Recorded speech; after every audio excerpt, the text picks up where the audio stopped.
to welcome you to the International Conference and Doctoral Colloquium, Minds 2025, on the theme Inflection Points in the Changing Business Landscape, a topic which resonates with the business scenario today, because business needs to continuously change and adapt to the changes. When we conceived Minds 2025 in our minds, we didn't want it to be just a conference with research paper presentations, but we decided to have an exciting program with speakers and thought leaders from diverse backgrounds and different walks of life. And we are fortunate to have today with us Mr. Sanjay Rai, Global Head from Harman International, a Samsung company, joining us from New York. Mr. Luke Gracias, joining us from Melbourne, Australia, who's the CEO of Intratech Limited. We have with us Dr. Sadera, Associate Dean from Southern Cross University, joining us from the beautiful Gold Coast of Australia. We also have Dr. Hippu Nathan, a Senior Professor from IRMA, who has come all the way to Gujarat to be with us today, and Dr. Chauhan, who will join us shortly, a renowned academician from a prestigious business school. We have 7 tracks which will run simultaneously, chaired by academicians from Australia, from the UAE, and from different parts of India. We also have a small program to give you a glimpse into the Indian culture. And so let us begin this conference with a lot of excitement, curiosity, and openness. Thank you. Now I hand over the session to Dr. Evelina Brajesh, who is the Master of Ceremonies for today.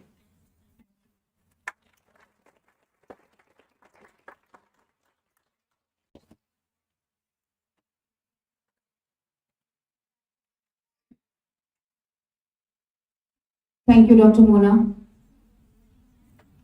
A hearty welcome and a very good morning to the conference chairs, Professor Darshana Sedera and Dr. Premashish Roy, Dr. Mohan Avasthi, keynote speakers, and distinguished guests, Dr. Hippu S.K. Nathan, Dr. C.R. Chauhan, Mr. Sanjay Rai, and Mr. Luke Gracias, Dr. Mona Sinha, my dear faculty colleagues, participants, and students. I stand here with great pleasure and pride to host you for the day. To have an auspicious beginning for this momentous occasion, we will start with the lamp lighting ceremony. I request Dr. Hippu, Dr. Roy, Dr. Avasthi, Dr. Chauhan, Dr. Mona Sinha to come up for the lighting lamp. I also request a few student volunteers to join along.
Thank you, everyone. A huge round of applause, please. We have inaugurated Minds 2025.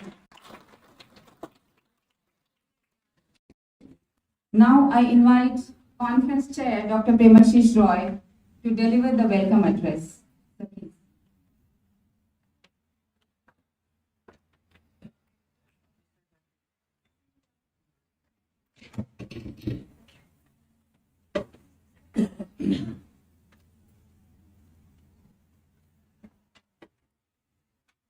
Good morning. Namaste.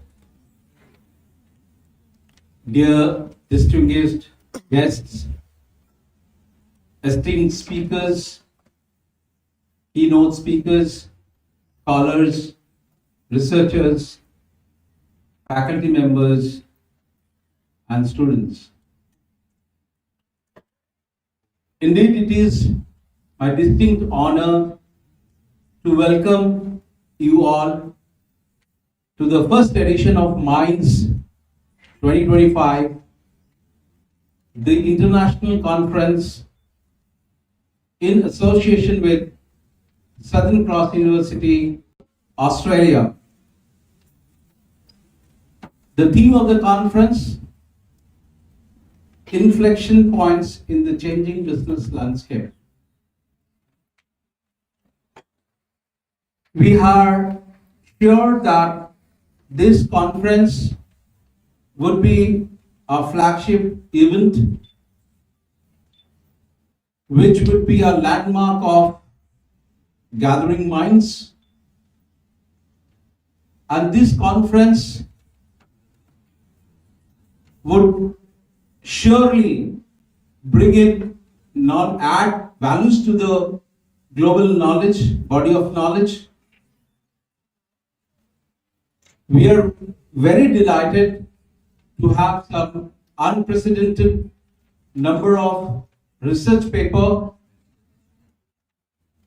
primarily on some 7 tracks, cutting edge tracks, namely marketing and gig economy, finance, HR, sustainable development goals, international business, supply chain and logistic management, and also the doctoral colloquium.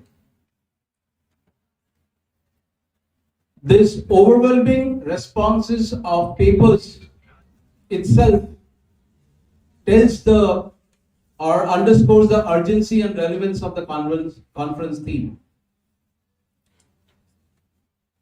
So I'm sure the discussions are going to be very much immersive, would have a visionary presentation and lasting connections. I take this opportunity to welcome the illustrious keynote speaker and our co-chair of the international conference. I welcome Professor Darshana Sedera. He has joined us virtually from Southern Cross University, Australia. We welcome you, sir. Thank you for joining us from Australia. We have with us Dr. Hippo, Professor of Institute of Rural Management, Anand, Gujarat, one of the premier institutes of the country. Thank you, sir, coming all the way from there. And we got connected while writing papers. He's a distinguished editor of various scopus in this journal. I'm sure all the scholars are going to reap the best benefit out of you. Thank you so much, sir, for coming over here. We have Mr. Sanjay Rai joining us from New York, Global Head, Herman International, a Samsung Group. Thank you, sir, for joining us online, virtually. We have Mr. Luke Gracious, CEO of Extractic, joining us from Melbourne, Australia. We have Dr. C.R. Chavan, who is going to join us very shortly, ex-director of Janmalal Bajaj Institute, now currently is the professor. Thank you for coming. He will be joining us.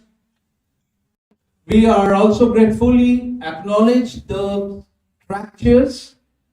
There are many track chairs who have joined us from Australia and Indian universities.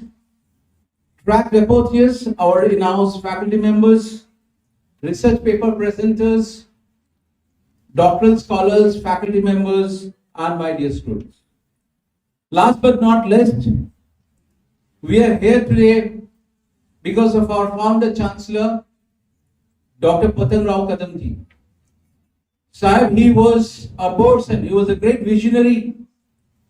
He conceived at the age of 18 for this university. Today we are 60 years old. At the age of 18, he conceived an idea, transforming society through dynamic education. That's the vision of the institute. He's no more with us, but I'm sure he's going to bless us. And I'm sure this conference will be a great success. We thank to all the patrons for their generous support. Our Honorable Secretary, Dr. Vishwajit Kadam Sahib, Dr. Sapnali Madam is the mentor, Dr. Vilas Rao Kadam, our Regional Director, our Honorable Vice Chancellor, Dr. Vivek Rao Sauji. We are all thankful to our Registrar, Dr. G. Kumar, and I'm sure for this this particular day, we are going to have an immersive discussion, visionary presentation. This will help us to remain connected. Let us join together to make changes or navigate the complexity of changing business landscape. Thank you for joining us for this transformative journey. I wish you all the best. Thank you very much. Jai Hind, Jai Bharat.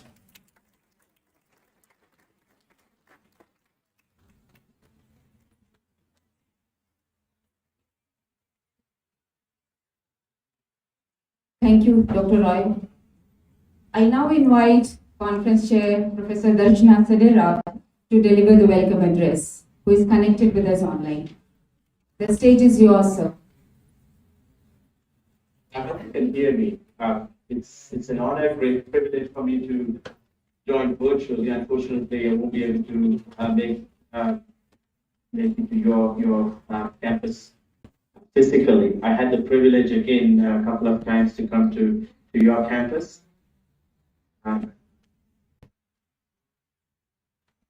Unfortunately, this time I won't be able to join it face to face. Like the previous speakers mentioned, we are at a very different time in our life.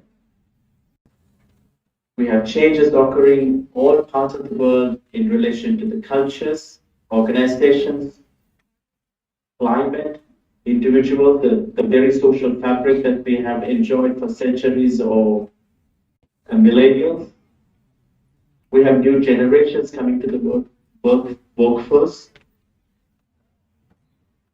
We have challenges as well as great opportunities.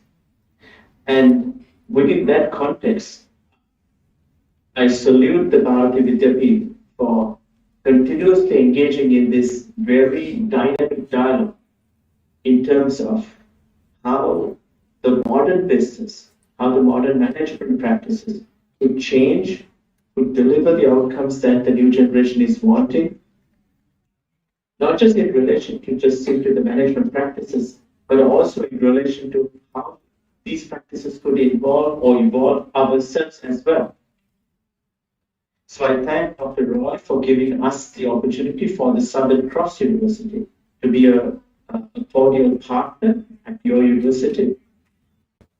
I also thank the organizing committee, including Dr. Mona, for always warm and welcome hospitality that you've shown us when we have visited several times your beautiful campus.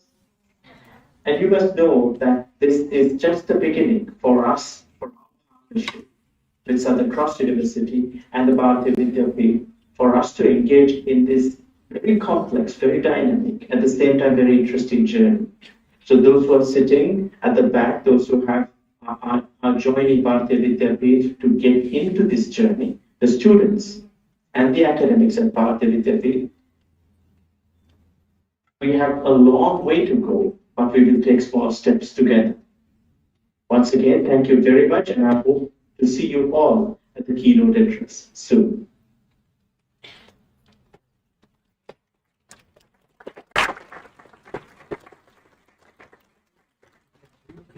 Thank you, Professor Pereira. I now request Dr. Premashish Roy, sir, Dr. Mohan Avasthi, Dr. Hippunathan, and Dr. Mona Sinha to come on the stage and take seat on the dais.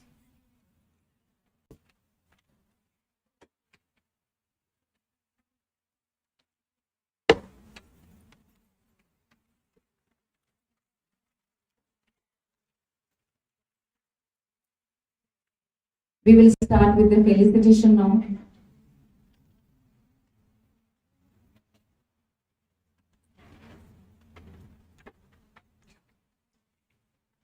I request Dr. Roy and Dr. Mohan Avasthi to felicitate Dr. Hippunathan and also Dr. Mona. Dr. Mona, ma'am.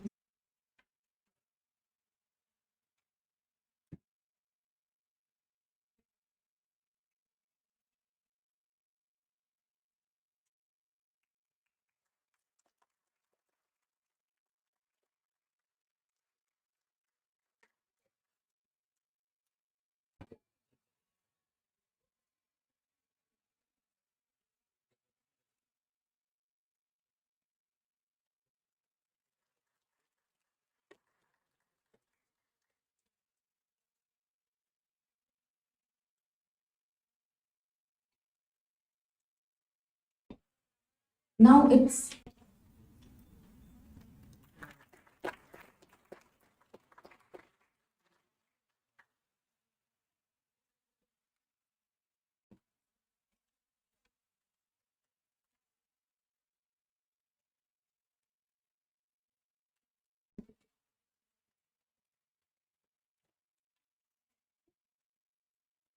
time for a special moment, the release of the conference souvenir.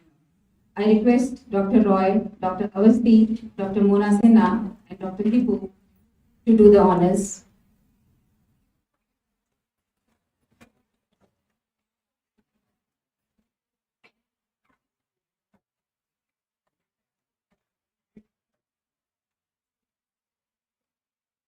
Let's give a huge round of applause.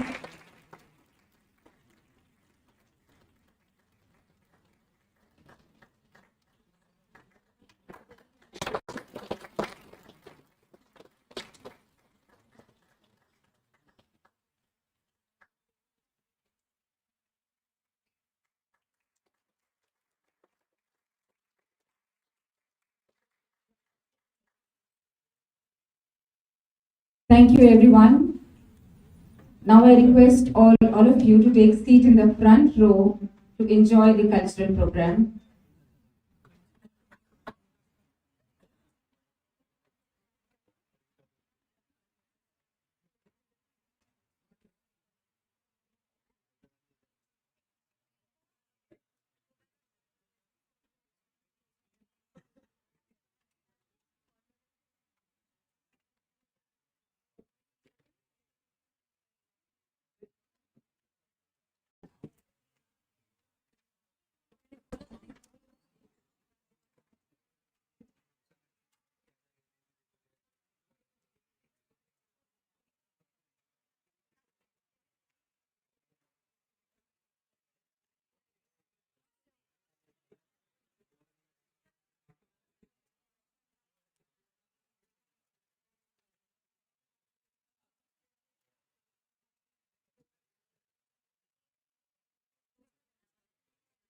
We will just take a few minutes to set up.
Before we start with the keynote sessions, let us get a glimpse of rich Indian culture. We have arranged a small lineup of performances to let you immerse into the classical Indian music and dance. Let us welcome Mrs. Devjani Roy and team. She is an MA in vocal classical music. Today, she is going to sing Raga Bhairavi, followed by Ahir Bhairavi. Raga Bhairavi is a popular and revered raga in both Hindustani and Carnatic classical music, known for its peaceful and devotional moods, often associated with early morning performances. She is accompanied by Mr. Rupesh Modak on keyboard and Mr. Raju Saha on tabla. Please welcome them with a big round of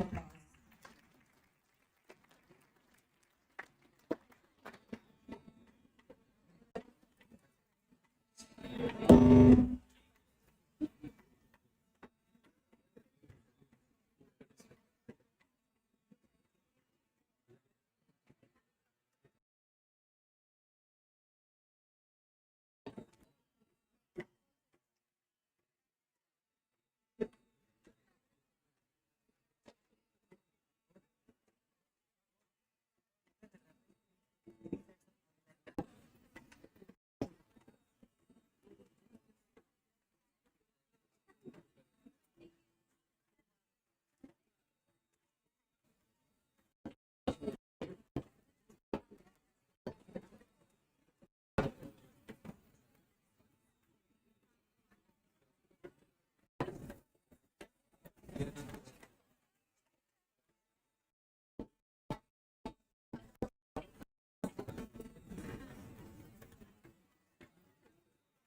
We welcome you, sir.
We also request Dr. Chavan to release the souvenir.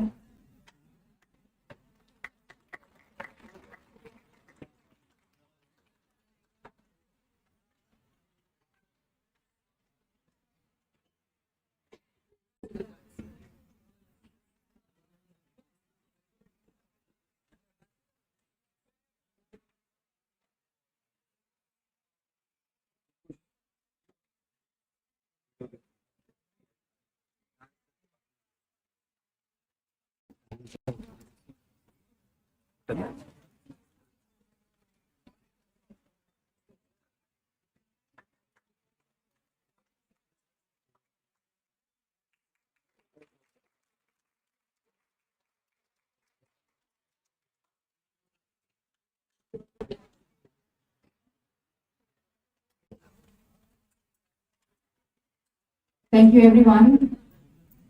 Ladies and gentlemen, now is the time to start the much-awaited keynote sessions.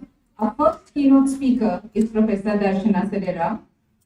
Professor Darshana Sedera is a globally recognized expert in enterprise systems, digital business transformation, and IT innovation. With an impressive academic career spanning multiple prestigious institutions, he has held key leadership roles, including Associate Dean at Southern Cross University, Australia, and faculty positions at Swinburne University of Technology, Monash University, and Queensland University of Technology.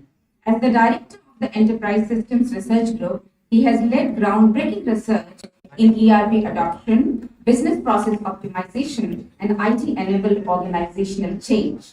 Beyond academia, he actively collaborates with industry leaders, advising businesses on ERP implementations, IT governance, and digital business models.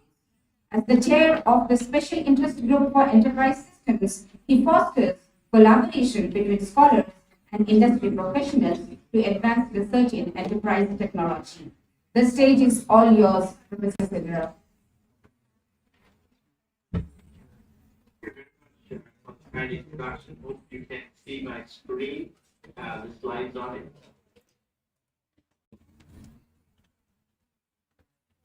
Take that as a yes. All right, thank you. Thank you. Dear distinguished guests, other keynote speakers, my colleagues at Dignitary, dear students, and industry partners. It's a wonderful opportunity for me to take part in this forum to provide a keynote discussion on this very important topic of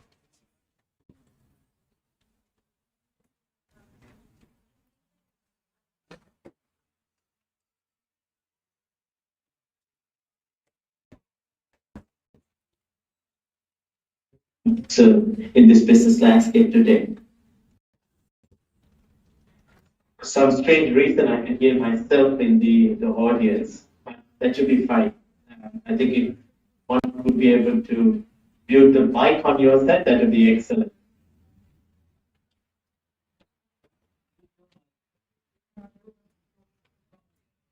Otherwise fine. We will go ahead. Thank you. Yeah, that's fine. Thank you very much. As you probably can see, the familiar or sometimes unfamiliar pictures that I have demonstrated in the slides. I hope you can see slides with some familiar faces there. Today, as the title of the conference says, it's a very challenging, it's a very changing, it's a dynamic environment.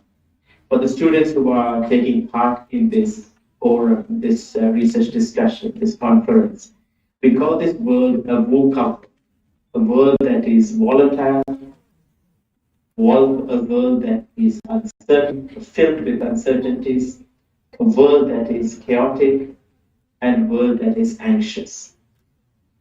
Some of the pictures will tell you exactly what I mean by that.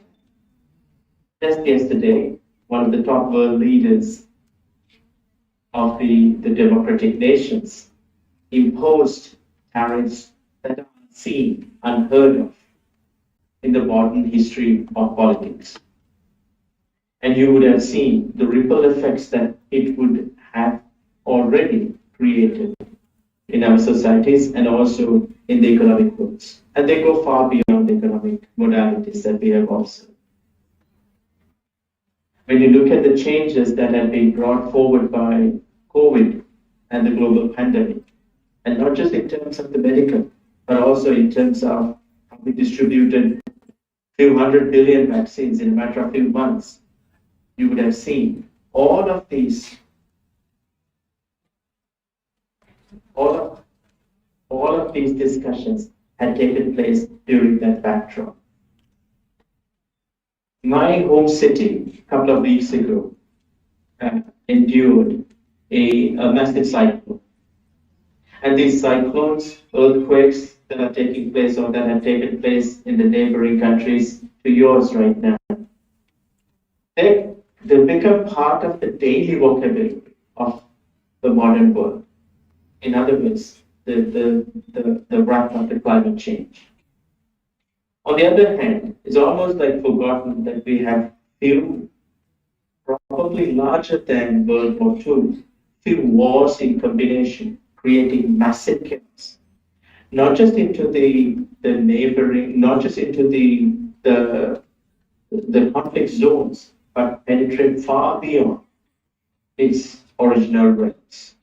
The wars in the Ukraine versus Russia is not just between two countries.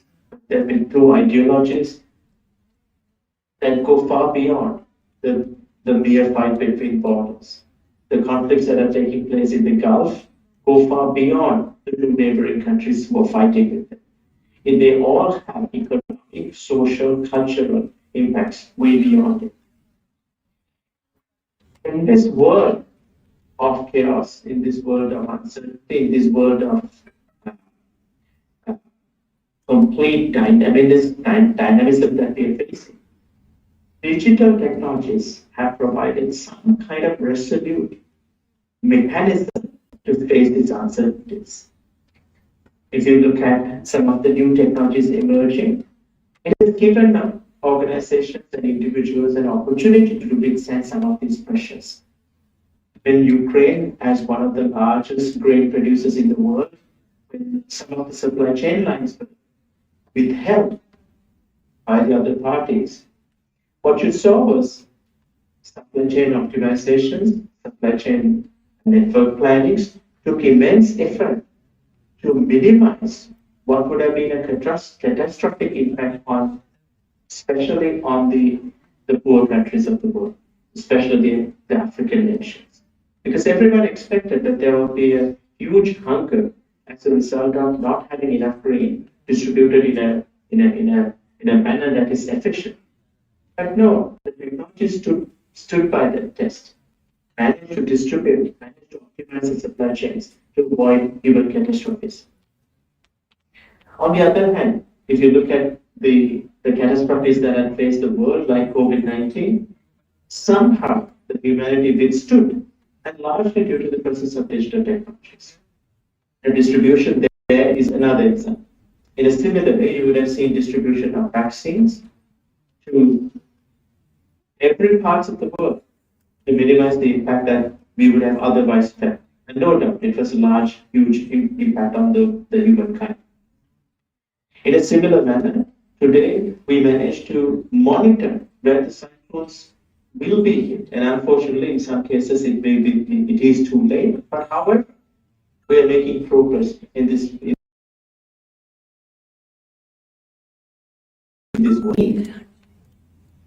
The technologies like AI, managing not just the interactions that we have, but allowing us to forecast what we are planning to do or what organizations could be doing into the future. And this is right now available.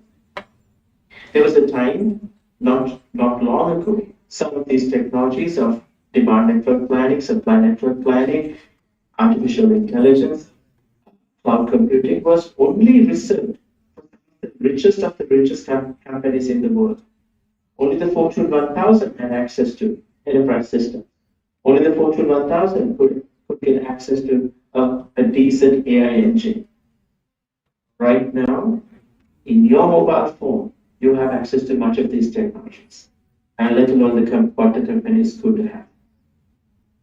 So the technology provides us to be resilient in light of these challenging or changing landscapes that we have.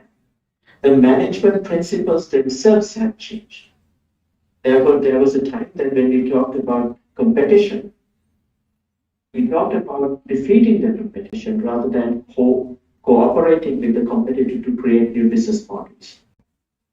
Today, what you see with the Apple or the Google App Stores, what you see is a coexistence, the beautiful coexistence of competition as well as cooperation.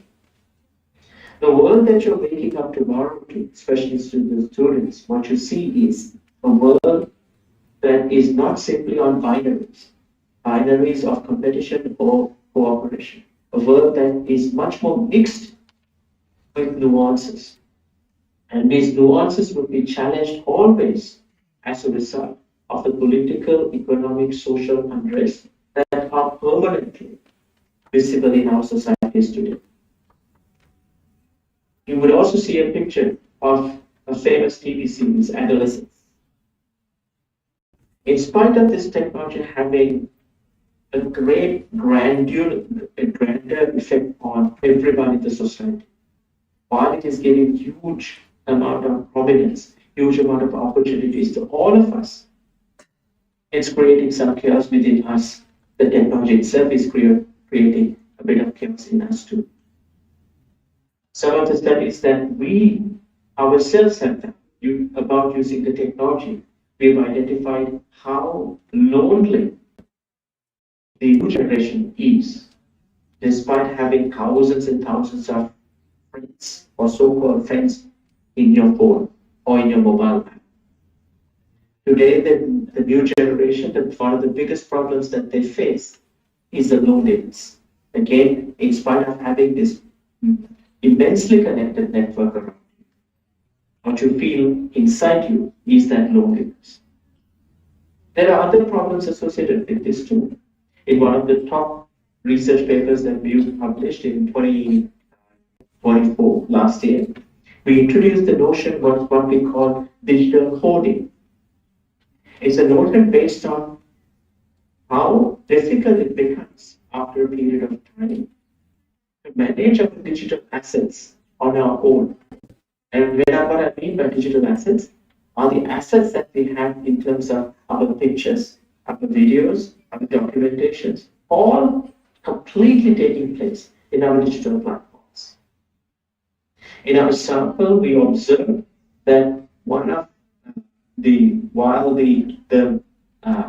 mean of the digital storage that one would hold is about 5 terabytes of data. 5 terabytes of data. Those who have been in the industry will tell you that a few years ago, or maybe a decade ago, it's almost like a company. We hold that data.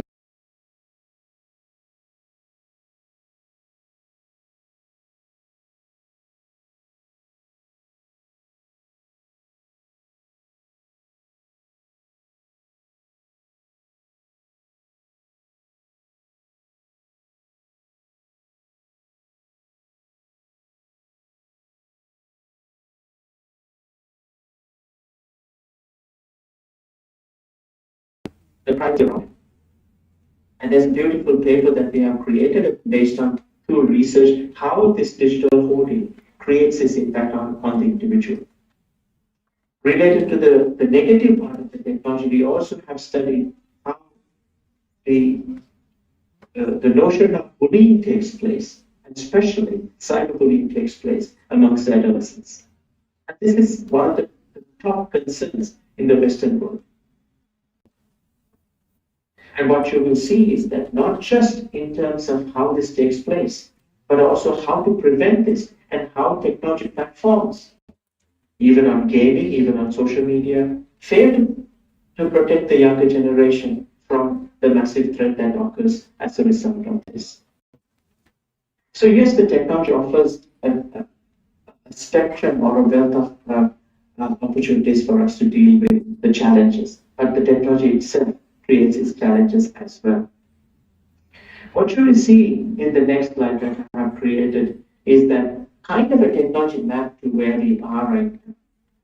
moving from the cloud, the integrated services, deep learning, the deep printing were introduced. Then we had blockchain as the technology that took place. And they almost become, at this point, it's almost like a historical discussion. But if you look at when blockchain became the fashion, it was only a few years ago. And now we have moved into AI seamlessly. What you will see from this is that technology is moving at a speed that you and I cannot imagine. We have to fix it on something that is really important. While the technology is moving from social technologies, mobile, analytics, cloud, Internet of Things, 3D printing, and now AI, what truly should happen as a management practitioner is not just to latch on to the next technology because it's going to move very fast before you even conceive it, before you even try to seek for solutions or try to integrate them into the organization strategy. It's going to move to the next kind of technology. So how we should work in this is to have what we call a digital first foundation.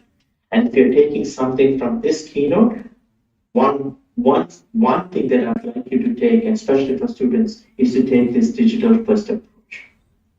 So what is the digital first approach? When you take digital, there are some foundational components that are unique to it. If you look at digital, you will see that much of the data that you will see that are encapsulated are created using digital. When you take digital, you would see that digital has this amazing ability to copy things. As if we are copying Control-C, Control-V, Control and paste. In the same way, technology allows you to copy innovations from other parties. And that's why when you see the likes of Uber can be copied instantly to another country or another culture as instantly as possible. Technology also allows you to try a lot of things because the cost of technology has become near zero. So what happens as a result of this is that individuals, entrepreneurs, technopreneurs we call them, can try as much as possible. And failure doesn't cost them that much. Why? Because you can try, the technology is cheap. If you have a good idea, you can try it. The entry cost to the game has been set low. So that allows you to try out new things. So the technology has also become easy to use. Today, you don't need to tell someone that how to create an AI image or how to create an AI story because it has made it into a one input line.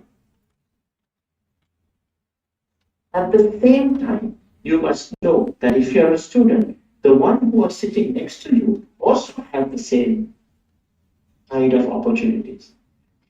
So how do you create the strategic differentiation or the strategic advantage when two people next to you have identical opportunities presented to you through the technologies? Well, you create it through the orchestration. What do you manipulate into a technology solution? How do you manipulate technology solutions? At the same time, what kind of an idea that what kind of a unique selling proposition that has offered will always win. And that's what the world has shown to us. Sustainability is one of the key topics right now in management. And I'm glad to see that your conference, our conference also has this important theme of sustainability. You'll be surprised to know that there have been statistics inferred through that sending an email requires same amount of electricity that is required to boil water for a cup of tea. You may not know this, and you will instantly come to the understanding that how many emails that you have received or sent and how many cups of water that you will be boiling through the process of a day. Why this happens? This is because of the large data centers that are required to maintain this large digital infrastructure that we have. I've had the privilege of talking to some of the the top executives in Australia, and one of them is the chief digital officer at the National Australia Bank. It's one of the largest retail banks in the world. And what he was saying was that just to run the NAB, the National Australia Bank, on the phone is required to, it requires the same amount of electricity as does the Melbourne Cricket Ground times six times the Melbourne Cricket Ground running 24/7. That much of electricity means generation of that much of electricity requires large amount of fossil fuels. That is where the environmental damage takes place as with our digital transformation efforts. So there's a sustainability aspect as well. We talked about the trialability, and I talked about the partnerships and how the world has moved away from direct competition, but rather competition at instance, where the competitors in the traditional world cooperate in digital platforms, and the digital platforms allow you to do this seamlessly. The at scale and global. If you do something today and now in Mumbai, you are in the global space immediately. You are not constrained to Mumbai, you're not constrained to India. The impact of your work can be seen, can be observed, or can be taken to the global stage immediately. And that's why when you take, especially the Indian subcontinent and especially India, if you take the number of entrepreneurs, number of technopreneurs have doubled, tripled over the past few years because of the global stage advantage that they have. But remember, you have to think it through the digital first landscape, because when digital first landscape is in your mind, there are no borders, there are no jurisdictions. For cryptocurrency, there are no jurisdictions. For digital platforms, there are no jurisdictions. So we got to understand how we establish those practices to our business. The convenience that individuals share, especially the new generation of students, you would not wait for your solution to come 10 seconds later. It has to be immediate. And when I say 10 seconds, that itself used to be quite fast in my generation. But it has to be instant. Your solutioning has to be before you come to the problem. And that's where the opportunities are for the new generation. Everyone is tech savvy, so we have an audience full of individuals who could take part, not just as customers, but also as problem solvers. And you see that with Google, how they deal with the Google local guides, how they get the customers interacted to the platforms much more so than anyone else. And they become part of the infrastructure in solving issues rather than simply becoming consumers. I again thank the Dignitary providing us with the great opportunity to partner with Dignitary. Southern Cross University is one of the top universities in Australia, located in Gold Coast, Sydney, Melbourne, and also in Perth. You would see the kind of activities that we do in Southern Cross University if you visit any of these websites. Keep in touch. I thank everyone in the organizing committee for taking this massive step. It is not a small effort in organizing such an event. I thank the keynote speakers following me, the special dignitaries, the staff members, but more especially the students who are taking part in this, because the future is yours. And I hope that my 2 cents of words have inspired you to take this big step in this VUCA world, trying to come up with solutions to minimize the chaos, catastrophe, and to enjoy the life. Thank you.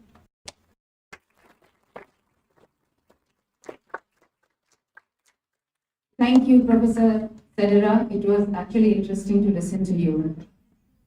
Now our next keynote speaker is Mr. Sanjay Rai. Mr. Sanjay Rai is a visionary leader in the IT and healthcare technology space. As the Vice President IT and Global Head, Healthcare and Life Sciences at Harman, a Samsung company, he is at the forefront of integrating cutting-edge AI and ML-driven strategies to enhance operational excellence, innovation, and profitability. With a track record of successfully leading large teams and executing strategic programs, Mr. Rai brings wealth of experience in digital transformation. His expertise in leveraging technology to optimize healthcare and life sciences solutions make him an invaluable thought leader in the industry. Today, we are privileged to gain insights from his experience and vision. Please join me in welcoming Mr. Sanjay Rai.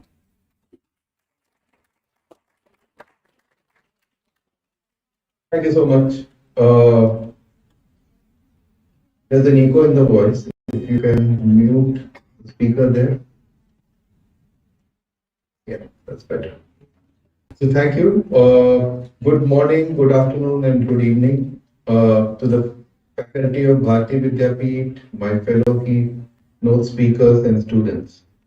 First of all, thanks to Bharati for giving the opportunity to speak in this conference.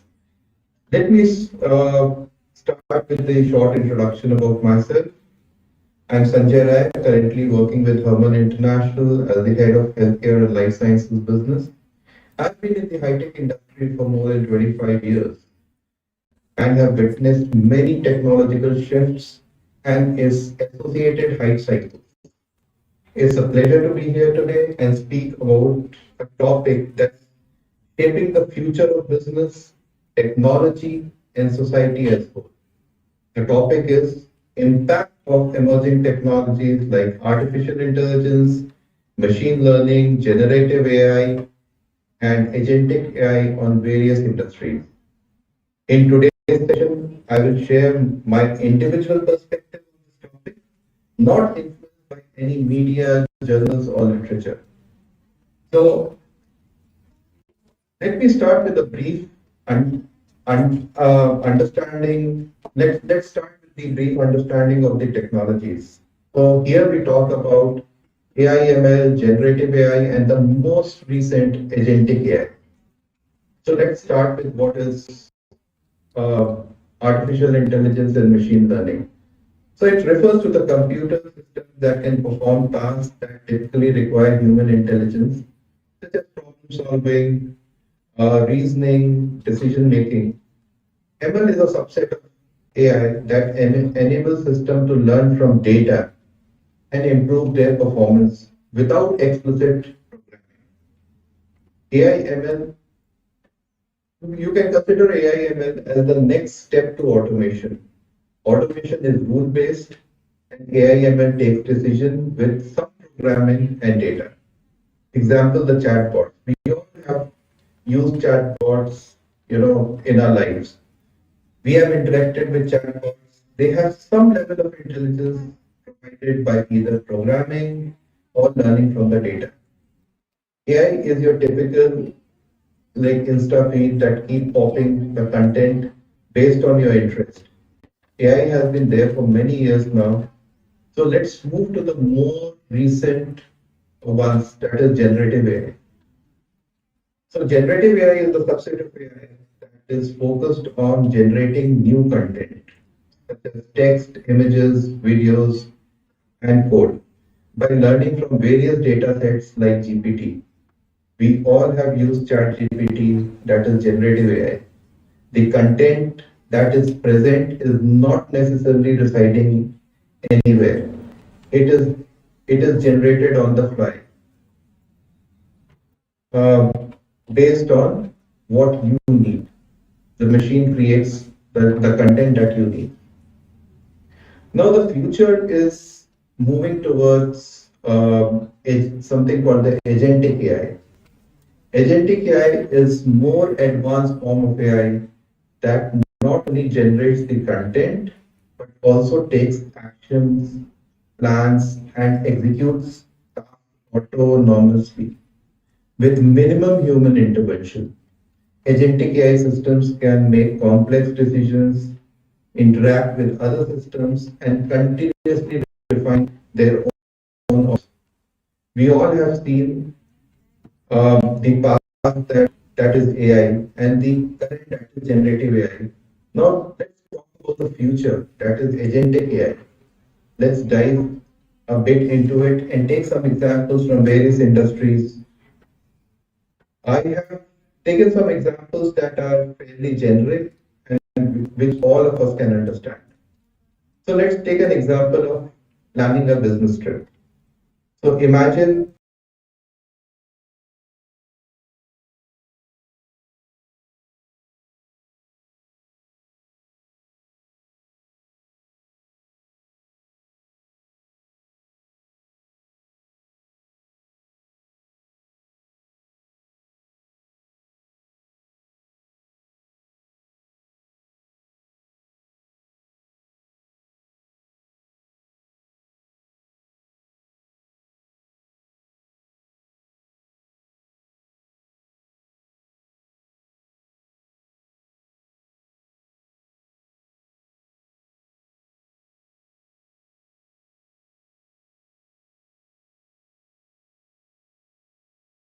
big disruption in the travel industry.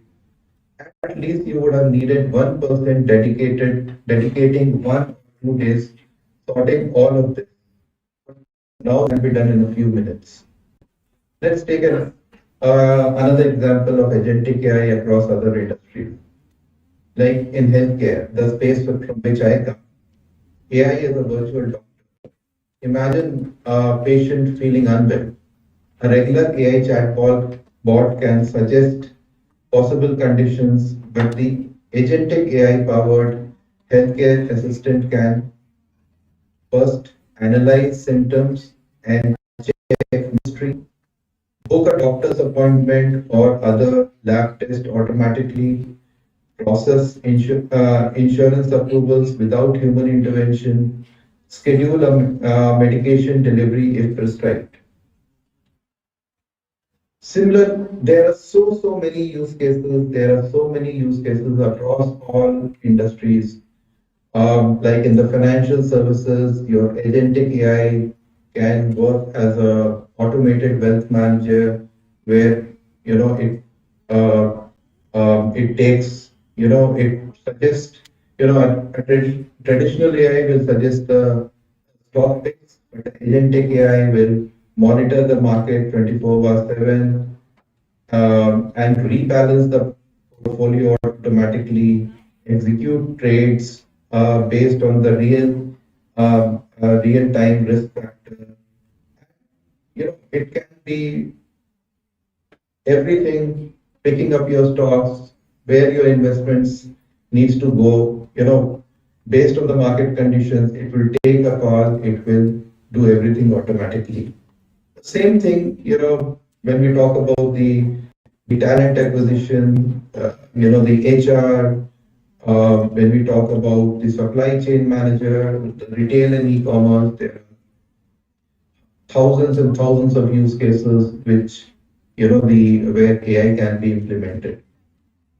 Now the big question is that agentic AI is not just an assistant, it's an executor. It can independently plan, act, and adapt. So till now, things looks exciting as well as extremely scary. It's too much of a machine intelligence and execution.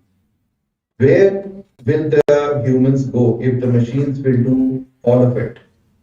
Well, it may look exciting, but it's not rosy as it sounds. We are still at the idea stage. We are still experimenting with it. But it has become a fashion statement for all the C-suite executives to talk about it in the boardrooms and in their quarterly results. Because the clients too want to hear about it. And currently we are going through a hype cycle. The real challenge lies in the implementation. So we can talk about so many things that the AI, Gen AI, and agentic AI can do. But AI ML has been there for many years. Generative AI is what we are currently dealing with, and agentic AI is the future where the companies have kind of started working on agentic AI. But these are all great ideas. They are all great inspirations. They are, but there are a lot of challenges in the implementation phase. So let's look at the first challenge, the data. The entire AI, ML, whatever you call it, the agentic, the generative, the core is the data. See, the data availability and quality is utmost important because the training of the models is based on good quality data. The AI model requires high quality, well labeled data, but in real world, data is not complete, it is biased and it is siloed. Second thing is on the data is the data privacy and security. So industries like healthcare and finance handle sensitive data, making compliance with regulations, which is a major hurdle. Nobody wants to part with their own data. The data sets are not available for any model to be trained on. This is, the data is secured in each company, which nobody, outside the organization or within the organization has an easy access to. And also, the integration with the legacy systems. So IT has been here for many, many years, and all the outdated IT infrastructure is not designed to work with AI-driven solutions. The second challenge is the ethical and regulatory concerns. So there are biases in the model. What is coming out of your AI may or may not be correct. The AI can inherit biases from historical data, leading to unfair outcomes. So, especially in my industry, the healthcare industry, certain decisions, if the doctors or the physicians are taking based on the outcome of the AI, we don't know whether that is correct or that is not correct. And also, the high implementation cost. I think we heard about the kind of energy in our previous speech. We heard about the kind of energy which is taking to even send an email. So this is way beyond. The AI models requires advanced computing power, GPUs, cloud resources. The energy required is extremely high, and there's also a talent shortage. AI expertise is in very high demand, making it difficult for organizations to hire skilled professionals. And then the development cycles are long, the ROI still takes a lot of time. So currently where we are all are moving is that, if we want to make an investment, we need a quick return. We can't wait for years to get that.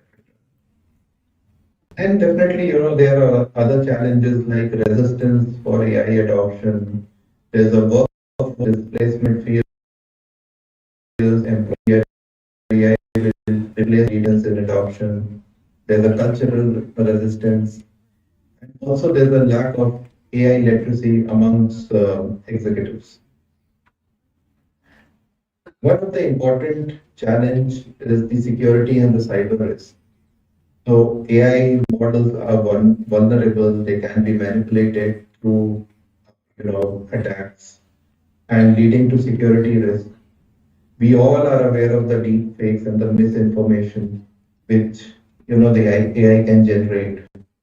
And there are right now the hackers are increasingly using AI to automate and scale cyber threats. Also, scalability maintenance is also a problem because the data patterns keep changing, the data sets keep changing. It requires a continuous retraining of the models. It requires latest data to be fed in, and monitoring and governance, regulations, everything is a challenge.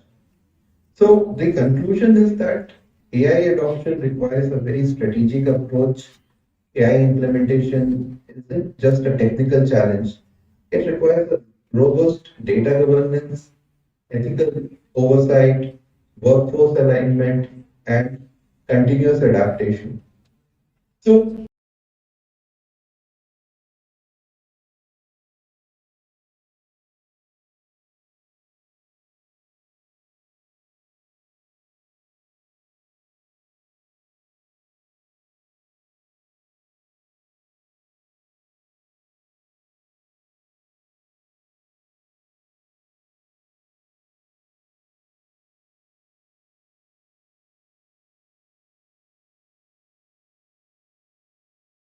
it?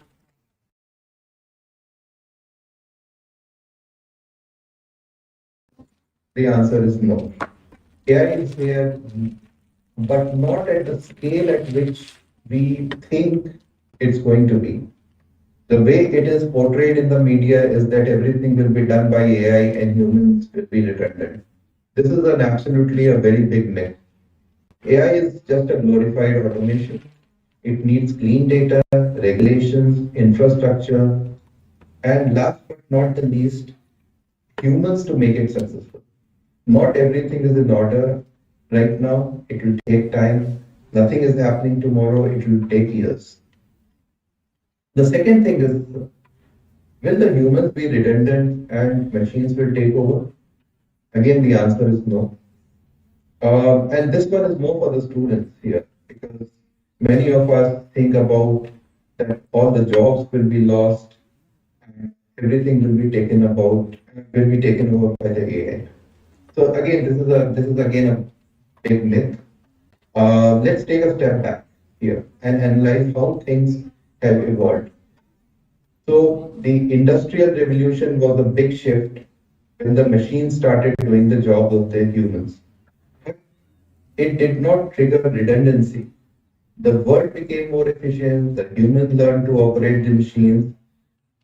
Same thing with the proliferation of AI, the world will become more efficient, but the human will is irreplaceable.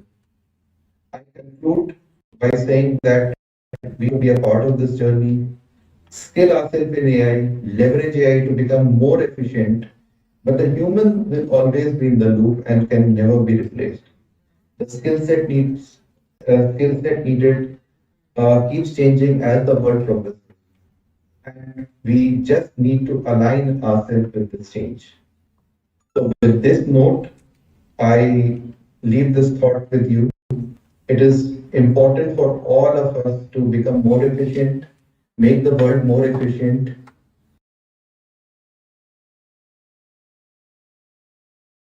Especially for all the students, please equip yourself in AI, leverage AI, use AI to become more efficient. We all will be needed, we'll always be needed. Humans cannot be replaced, humans always have to be there. Thank you.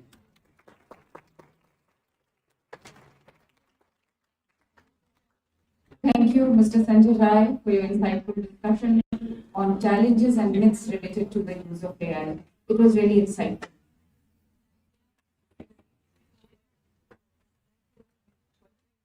There is a video that you want to show.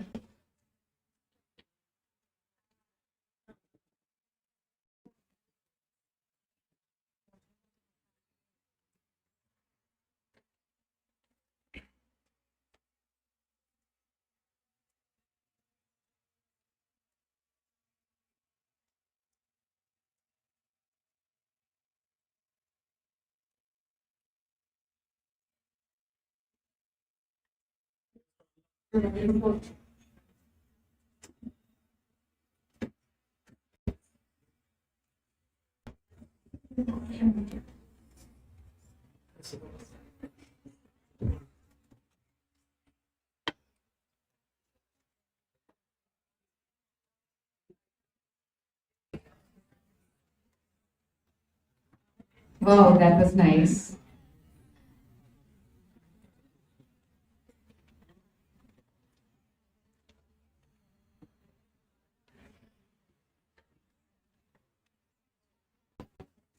So with that, we move ahead. Our next keynote speaker is Dr. Hippo Nathan. He's an engineer turned development researcher with MTech from IIT Delhi and PhD from IITR Mumbai.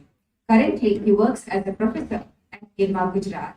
He has industry experience with Infosys Limited, Bangalore, and Geometry Global Mumbai.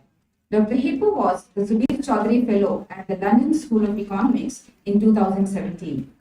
He has won the Elsevier National Academy of Sciences Young Scientist Award 2017 in Social Sciences. He is also a winner in Global Development Network Awards and medals competitions in the category of Outstanding Research on Development. He is also a proud recipient of Young Scientist Award conferred at Odisha Environment Congress in 2012. Dr. Hippo has undertaken several research studies supported by various government agencies. He is also the associate editor of International Journal of Rural Management. Today, Dr. Hippo will be speaking on the topic, the inflection from growth primacy to redundancy. You are welcome on stage, Dr.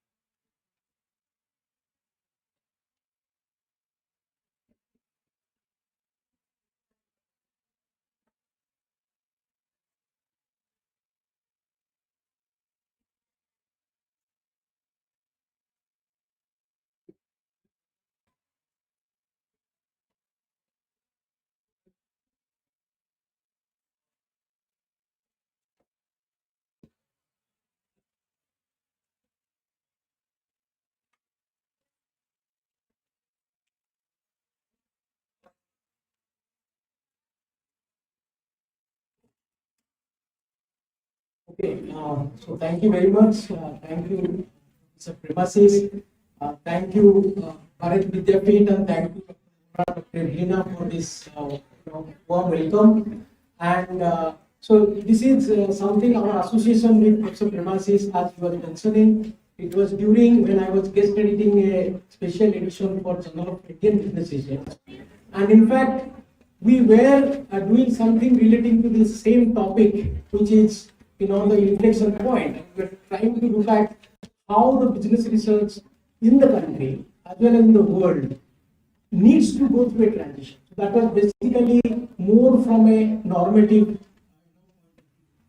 And the reason for which we were wanting this change was something which was not happening as a mainstream. So we are looking at the, if we talk about the various aspects of mainstream development, which has been bogged down by, concepts like, growth and concepts like, efficiency. The speakers, the keynote speakers who spoke before me also spoke about, having that, doing the work with a more efficient way, or having consumption which is actually, with the least consumption. When we say we want to do more with less, that means we're talking about more efficiency. Now, the efficiency actually probably has not done what it was supposed to do, because with efficiency, as all of you, must be, whether you're a student or graduates or even postgraduates, you might know efficiency, what we call output by input. Right? And when I'm saying the efficiency has to increase, and which has increased all the while, as we are speaking, efficiency is increasing. And, to talk about every system around us, actually you will find there is an increase in efficiency.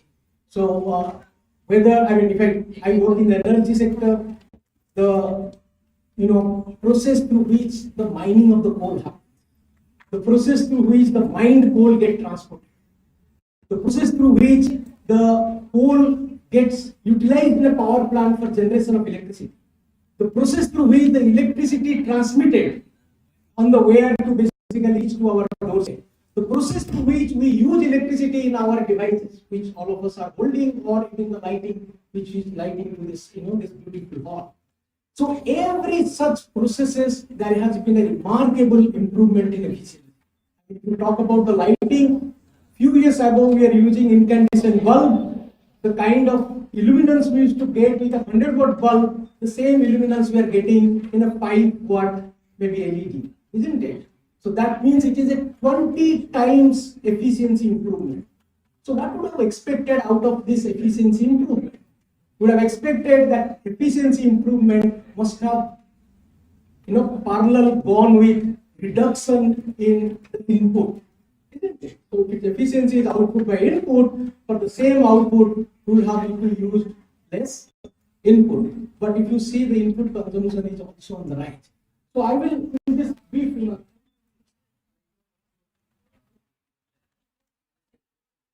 okay, so if you just go to the next slide, so which is basically, the idea is that when we talk about the change that has happened, the change that we are going through is something which we call is the Anthropocene. I believe many of us in this room might know the term Anthropocene, which is basically the great acceleration period, or the period in which the human influence on the planet is in excess. So just if we go through the next few slides, I would urge, gentlemen here to basically switch the slide. But if you see the previous slide, so the population rise. If you see the idea of Anthropocene, that since when we had this extraordinary change, there used to be a debate around it. Okay, there used to be a debate around it. But more or less, if you see, the scientists are now of the consensus opinion that since 1950, which is just not even 80 years ago, since 1950, that is last 75 to 80 years, we are having this extraordinary change. If you see in the next few slides, it is about population. The next one, please. The real GDP, the way it has increased from 1950 till date. Urban population, next slide, please. Primary energy use, the glimpse of which I was giving in my initial remark. The large dams, next slide, please. The water use, that is for human consumption. The transportation, car was probably a rarity if you go to 75, 80 years ago. The carbon dioxide, if you look at the carbon dioxide emission that has happened, which basically contributes maximum among the GHG emissions in terms of hitting the air as well as the atmosphere. The nitrous oxide, next, the methane, next. The stratospheric ozone, which was ozone depletion, that the percentage of loss of stratospheric ozone that has been happening since the last 80 years, the surface temperature increase, the ocean acidification, the marine fish capture by humans, the tropical forest loss, which used to happen all the while, but it has slowed down, but is still on the incline. The terrestrial biosphere degradation that happens through a lot of mining. So if you see, why we are talking of this inflection point. The inflection point has not happened. You see, one inflection point happened in 1950. That is basically an accelerated growth in almost all parameters. Be it about pollutants, be it about consumption, be it about natural resource consumption, be it about even the produced goods and capital consumption, which is actually represented by the GDP. You saw the remarkable increase in the GDP. And this idea of GDP itself is actually the part. This idea of GDP itself, let's understand that why I'm saying so.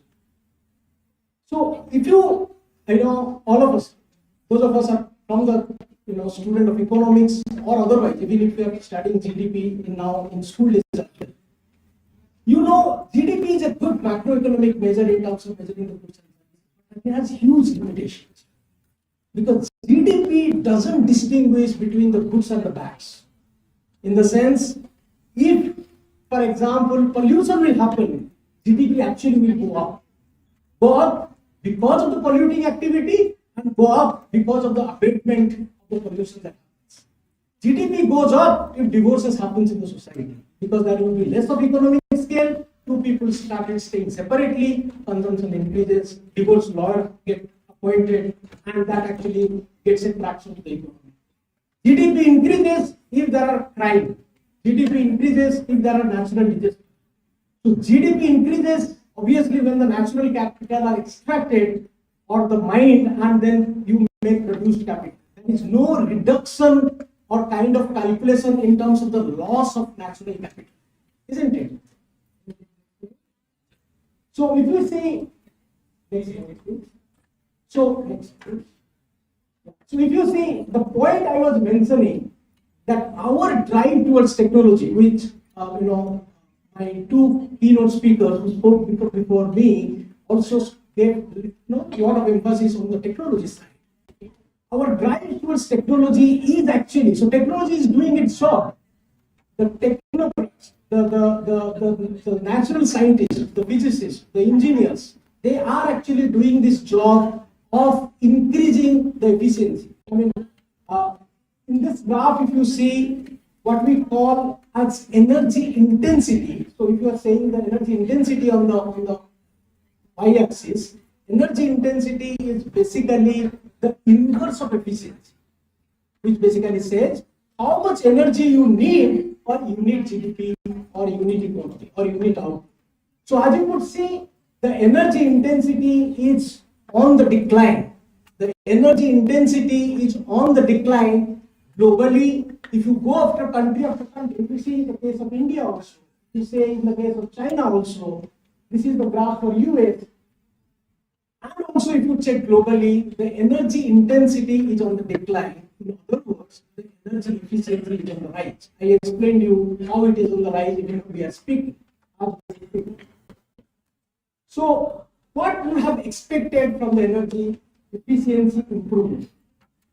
The energy efficiency improvement would have expected us to have an inverted U curve in terms of our primary energy consumption. So, see, we call primary energy is the energy that is available in the nature form, in the pure nature form. In the sense, we call electricity as the secondary energy. What we get energy at the doorstep, we call is the final energy. What from the final energy, what we get as the service in terms of illuminance, for example, from lighting, we call it the useful energy. But I am talking about the primary energy. That is available in the natural form, in the most primary form. Now the point is, when the efficiency is on the rise, you would expect, because efficiency is output by input, you would have expected the input primary energy consumption would actually decline. Isn't it? Because the efficiency is on the rise. So if you see the actual, and it's actually expected an inverted U curve, the reason being, initially the primary energy consumption will be on the rise as we increase the avenues of energy use. We first may not be using energy for everything. We might just use energy for cooking food. But later on we started using energy for also cooling. Okay. Even drying our hands after we wash our hands to dry hands, we are using energy. Even we are not climbing steps. We are using lifts and escalators. So as the avenues of energy use would increase, the primary energy use would increase. But later on, the efficiency was supposed to take over. And the primary energy would have come down. So the initial rise because of the avenue of energy consumption, later fall because of the efficiency. So this has happened. I mean, it is not that this has not happened ever. I mean, for example, if you take this particular case, a country where, as you could see, because of the efficiency rise which is given by this yellow curve, which is very high, as you could see, the net energy actually has gone down, which is actually an inverted U curve. As you could see here, you are seeing an inverted U curve because of the rapid increase in the efficiency. But this kind of story are very few and far. Believe me, this kind of story of inverted U is very few and far. Can you go next slide, please? The more story what you get is actually a straight U. The most of the time what you get actually is a straight U. And this is actually, as you could see, in this context, that is a straight U. So the efficiency could work. I mean, in reality, the efficiency could work a bit when we move from the solid fuel to the liquid fuel to the gas. But then, actually, the energy consumption, the primary energy consumption, has been increased, as you saw in the initial. So that is basically, as you see, as called straight U. And this is where I have plotted, for example, the bigger joules per capita use. As you could see, all while that is an inverted U might be happening on different occasions, but those inverted U are not sustaining. As you could see, the inverted U are again becoming straight U all the while as you move ahead in the time. Isn't it? And you want to see why it has happened. Why it has happened. Though efficiency, which also all of us, in fact, was working to doing things faster, quicker, smarter, and to do it more efficiently, why efficiency has not reduced what was expecting to reduce. The reason being, one we call is the natural resource studies, we call it the rebound effect. So, what is rebound effect? So, if I would like to ask you that when we have made our devices more efficient, for example, if you see our TV has become 5-star TV, the Bureau of Energy Efficient Rating, you might know. When the TV has become 5-star, what has also changed in the TV? What has also changed in the TV is, so we have moved from the cathode ray tube, the CRT monitor TV, we used to have those kind of bulky TV, right? From that TV, we have actually made a 5-star TV. Now my question is, what has also changed in the TV? The thing which has changed in the TV is also the size. We have actually moved to a one size, very big size TV. And whenever things efficiency improves, we tend to use it more. If you are driving a more efficient car, you tend to drive it more. If you are using a more efficient lighting, you tend to have more fixtures. You will tend to make your living room a home theater, isn't it? We tend to, if you are using the more efficient sounding devices, speakers, etc., we tend to make our living room like a theater. So the idea is, this is what something has happened, which is because of the increase of efficiency has actually led to increase in use. But the literature says this is actually explains 14% of the total thing. So what is the elephant in the room, which is explaining the larger part? The larger part is actually explained by something which is, there in the idea of what we call as the private riches. I will come to the concept of positional goods.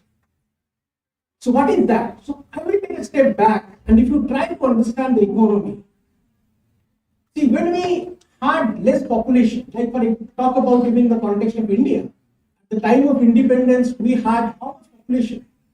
Can somebody tell me? Around 33 to 37. All the statistics around that time actually project a population of 33 to 37 crores of population. And now, within 75 to 80 years, we have more than quadrupled ourselves. We have gone beyond 140 crores of population. So, if you see what has happened is, when the people were less, resources were more, what we had for all of us was something called more and more public goods. What is a public good? Public good is that you must be studying in economics or other management courses, that you pay for it, and your consumption doesn't affect consumption. So that's what is called public. So public goods were aplenty. But then when the population started rising, and when the resources had to be distributed, so what happened also at the same time was, because of certain people who had the wealth and the power, they started encouraging the public goods to make private riches. And the idea of private riches and public goods, that was quite beautifully explained by Lauderdale paradox, which basically say that one exists at the cost of another. If you want to increase public goods, you have to reduce private riches. If you want to increase private riches, you have to reduce public goods. If you want to increase private riches, you have to reduce public goods, you have to reduce public transportation, you have to reduce public facilities to actually increase the private riches. If we provide the best facility, I mean, one of the good things about Mumbai is the local train. And when I was doing my doctoral years in Bombay, in IGIDR in early 2000, only 7% population in Mumbai used to have private cars, but with that even used to have so much of blocking. But if you want to still further increase private good, obviously you need to reduce the public goods. That is quite understandable. So one stays at the cost of others. And if you see what happened over time was, because of this encroachment of public spaces and converting that as a private goods. Of course, people have registered it. In the whole salt revolution was around it. Salt was available publicly. People can go and harvest salt, and then but that was reduced because you have to impose tax. That actually led to what we call is people started buying things but they used to get it as public goods, which was okay to an extent when the population has increased. So what has happened? So if you understand, I mean, this is a very basic thing. If you understand the economic system, the system which we currently live in, which has evolved over time, is that people are getting expertise in different sectors. That has also led to their specializing in different sectors, their productivity increase. That has also happened. That has also happened that all the while there has been an increase in productivity. I mean, if I say, just for an example, if I say the shirt which I am wearing, this shirt, earlier days, if it's manually prepared, might take 4 days, or maybe more, But now you know, in 1 hour, maybe 400 or maybe 4,000 so can be manufactured, right? So all the while, the productivity started increasing. Productivity of employees or the laborers, and productivity because of the technological improvement. I mean, when I was giving my master's presentation, I remember in IIT Delhi, we didn't have even PowerPoint. We had transcript, what we call it, overhead projector with yes, transparent sheets. And now you see, it is not only happened. I mean, our previous generation had to go to different libraries to get an access of research paper. Now we basically get at the click of the mouse. So what kind of technological improvement has happened in all sectors, be it academics, be it any sector, actually the technological improvement happened. Now we must also acknowledge, because of this productivity rise and because of this technological improvement, what has actually increased is production. What has actually increased is production. Now my question is, how do you sustain that production? Your production can happen today, but how can you go to have the production also tomorrow? Because your technology is still producing more. Your people are still working hard and more efficiently with better technology. So how do you produce also tomorrow? How do you sustain that production day after tomorrow? How do you sustain that production day after tomorrow? You can sustain that by having consumption. By having consumption. So the point which I am trying to make is basically, for example, the cell phones which we are using. I mean, all our cell phones probably cost how much? 20,000, 30,000, 40,000. But if you see which number cell phone it is out of our life, you might say you might have lost count, because these 30, 40,000 devices are also not able to stay in cell phone. What is this is called? This is called plant. Sorry.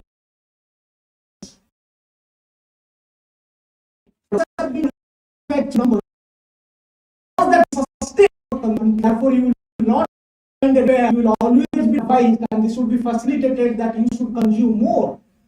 You should keep consuming more. You might be very happy with a semi-automatic washing machine at your home, but then suddenly an advertisement will come that there is a fully automatic washing machine, and you suddenly feel that I am being deprived, or this is what is called the induced scarcity, or the artificial scarcity which has been injected into the society so as to sustain high production, because the consumption has to happen parallelly to sustain the high production. So this is exactly what we call is the abundance of city, and that is exactly also sometimes or all the time management institute will teach students also about maximum production, maximum revenue, maximizing your profit. But if you see, just if you take a step back and you think of, I mean, if you think that you are the Sunita Williams moving in that spacecraft,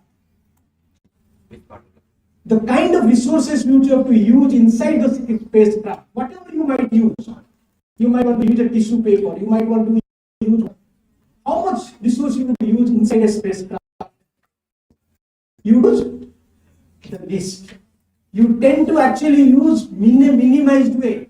And with the knowledge of the human so far, the Earth is actually a spacecraft. In the entire universe, if you see, there is no other planet to our knowledge which has life for human survival. It is actually like a spacecraft. So in a spacecraft like Earth, instead of talking about minimization, we actually emphasize on maximization, which is actually contrary to common sense, which would have actually started using less and less, but we start using more and more. And this is something which has been long identified. In fact, you might know in 1972, there was a famous book which was written, which was called The Limits to Growth. 4 years later, Limits to Growth became very popular. 4 years later, in 1976, there was another book which was written by us, which is called The Social Limits to Growth. And that book actually, that year particularly marked the 200th year of the Wealth of Nations book by Adam Smith. Wealth of Nations basically said that the more wealth, the treasury would be less and people would be happy. But with so much of income, people are not still happy. So this is the paradox of affluence, which was raised by the social limits to growth, which didn't become very popular, by the way, because of the vested interest of the market force. This particular book, you are a student of economics. I was never a student of economics, but whether you know it, I don't know. But my friends whom I asked who have studied economics in their graduation, post-graduation, and their PhD, they never tell that we are exposed to all kinds of goods, but we are never exposed to a goods which is called positional goods. Positional goods as a concept which is introduced by this author in 1976. And this positional goods is actually the elephant in the room I was talking about, which is actually creating the kind of problem which we face. We know what is a public good, we know what is a private good. We are exposed to this goods dyad, okay, in our classes. We know also club good and common good. But what we don't know is probably, which is doubly rivalry and doubly exclusionary, which we call positional good. Just to give an example of a positional good, let me give you a scenario. Suppose you assume that all of us who are inside this room get a very good information by Dr. Evelina, for example, that there is a position in Bharati Vidyapit which is open, and any of us can apply for that position, for example. And we are you think of your qualification or whatever you think of, and any of us, let's talk about the students here. Any of you could have applied for that position. All of you are not prepared. For that interview. You may be in a particular dress which is not very suited for the interview. For example, assuming that all of you are in a very nice dress actually, but for a while, assume that you are in the casual dress and you are supposed to appear that interview. Now what happened is, among all of us, one person who is extremely local, staying just beside the institute, because the interview is going to happen after 15 minutes, could actually get the blazer.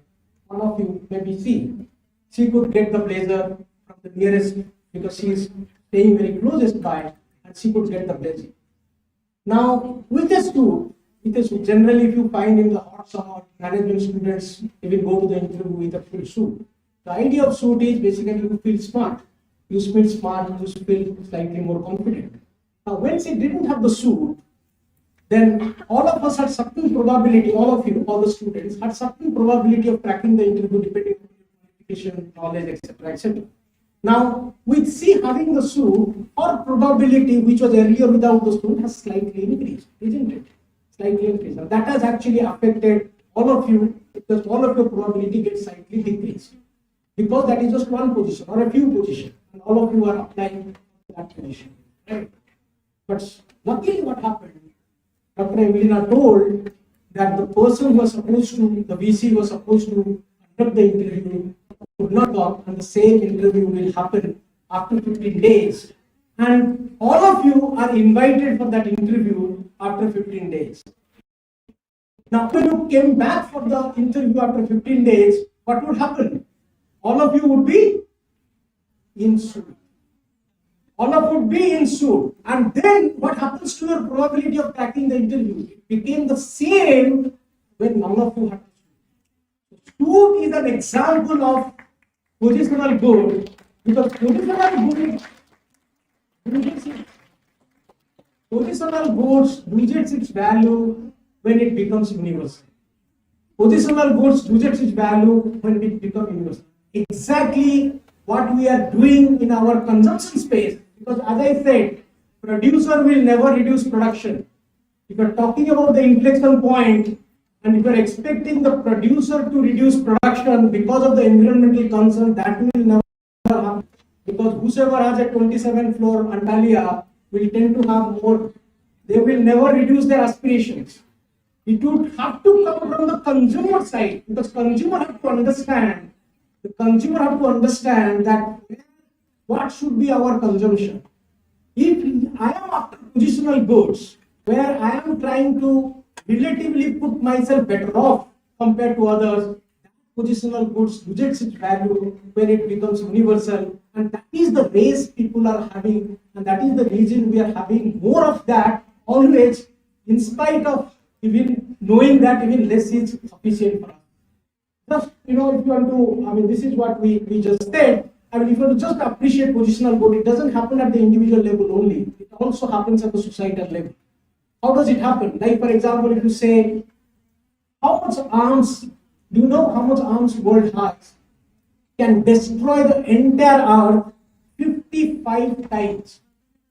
The amount of arms and ammunition the world has can destroy the entire earth 55 times. Of course, once it is destroyed, you don't need to destroy it further. But still, arms buildup happens. But still, arms race, what we call as arms race, happens. Why? Because arms is a positional good. How much arms India has doesn't matter. How much extra or how much relatively more it has compared to, for example, supposedly adversarial countries, that matters. So this positional goods is actually kind of creating this difference. I will just end with a couple of thought experiments. So this is something which some of you might be aware. So this is from Frank's paper in 2008, where he conducted this thought experiment. So this is basically, suppose all of you, since many students are here, suppose you get a job and your employer is saying you can be posted in city A or city B, which city you will choose. So city A is giving you a 4,000 square feet house or a neighborhood which has a 4,000 square feet house. But this is the most poor neighborhood, because this neighborhood has 6,000 square feet house in that city. Now compared to that, now you are given everything else remaining same, you are given a city B option where you tend to live in 3,000 square feet, which is much less than what you are getting in city A, but that is the richest neighborhood in that city. That is the richest neighborhood in the city, because the other neighborhood in that city has only 2,000 square feet. Now which city you would choose for? Which city you would choose for? So you have to choose between your job location, between city A and city B. City A you are getting 4,000 square foot, city B you are getting 3,000 square foot. City A in the 4,000 square foot you are actually in the most or the poorest neighborhood. City B is the most posh neighborhood you are, because with the 3,000 square foot. So which one you would choose? Any answer? Any answer? Yeah, I could not hear exactly what you said. A or B you said? A, B. No, I'm asking about the between A and B.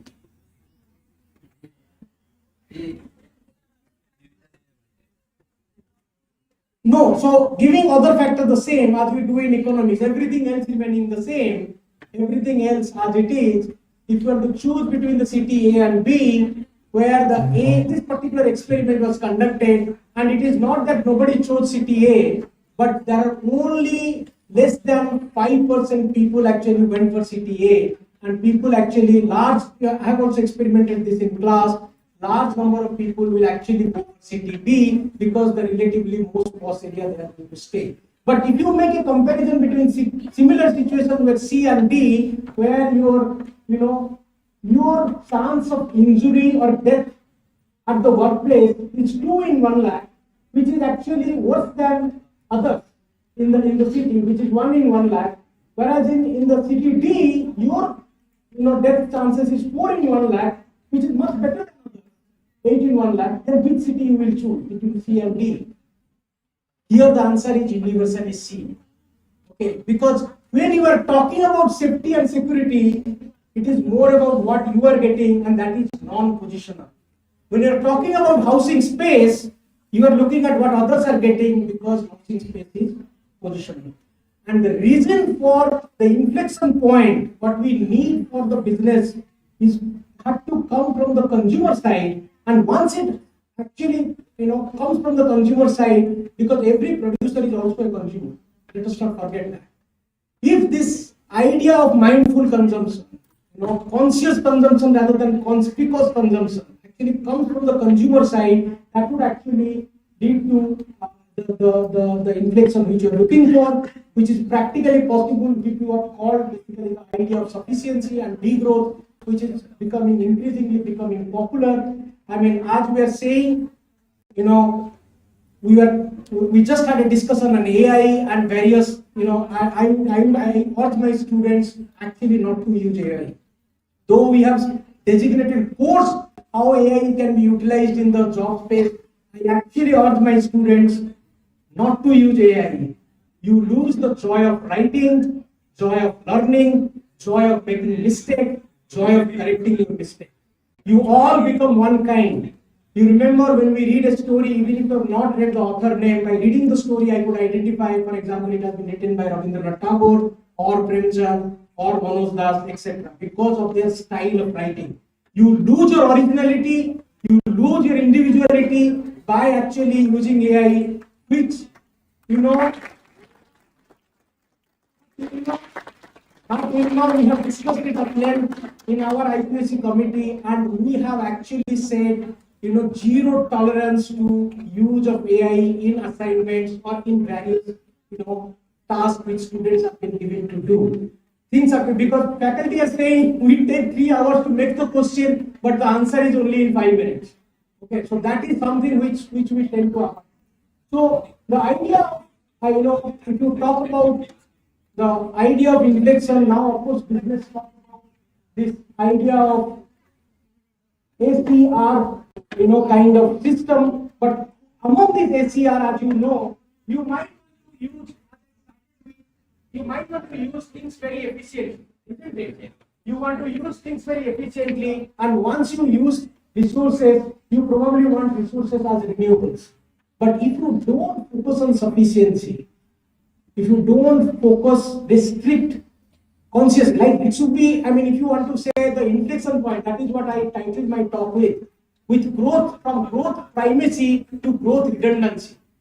If I take pride in, for example, riding cycle, if I take pride in riding cycle, if you think the society changes towards that, as you know, in Sweden recently, the school has taken a decision of not using any smart systems. They have gone back to pen and paper and pencil, right? There are many Scandinavian countries or European countries for that matter, and also many other places of the world. Like for example, this example is definitely very interesting for, when I came across it, it is about the city of Bogota, where actually the mayor of Bogota started having special track for the bus transportation and track for cycle. That has actually reduced a lot of private vehicle consumption. That has reduced GDP. But increases well-being. Once I am using a cycle, probably I am doing my health aspect also. I am enjoying fresh air, and I am able to probably reduce my health expenses as well. So if you start deriving pride out of that, and that is something which is important. Until and unless that inflection point happens from the consumer side, if you are looking at somebody is riding an SUV and probably think that why that person is using an SUV, the person to move from one place to other place, if there are so much other alternative the person can take, why the person is taking so much of space? This is a matter of say. If you are able to have that kind of perception, then only the inflection point will arrive. Technology improvement has happened and we started with the graph which is always on the incline. So that is something which is essential, and that is where efficiency, along with the efficiency, we need to have the sufficiency, and that is something which I will just say we are working on these ideas. The Bogota mayor once said, what is the developed economy? We are targeting to be Vikasit Bharat in 2047. What is a developed economy? A developed economy is not the one where the poor drive cars. A developed economy is the one where the rich use public transport. So that is what something is important. Once you remember the Lauderdale paradox, once you have the public transport, you will not go for your cars. So that is, if you have comfortable, environmental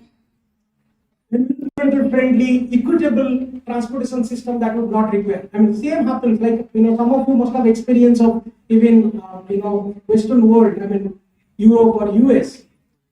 Most of the time, you can actually drink from the tap water. I mean, I was once dining in a hotel and I was asking for water. Drink from the tap water. So if you even correlate that, what is a developed country? A developed country is not one where poor use the kind of bottles what we are distributing in this conference also, but rich can drink from the tap water. So if you make the public water system good, obviously you would not require these bottles. And as you could see, these bottles have become shrunk in size. This will again become further less. With one gulp, it is over. Because you want to have production more. The point which we started. Because they cannot, producers will never go for a strategy where there will be less production. It would be only have to start from the consumer side to basically have that inflection point to make growth redundancy. From a growth primacy, I think we need to move to growth redundancy. This is what we are working currently to have to basically influence the policymaker to have not only efficiency star but also sufficiency star. I mean, which is a less size TV should be 5-star sufficient, whereas a large size TV should be 1-star sufficient. It is a matter of same or matter of less of consciousness towards equity and environment when you are going for a large TV. Thank you very much.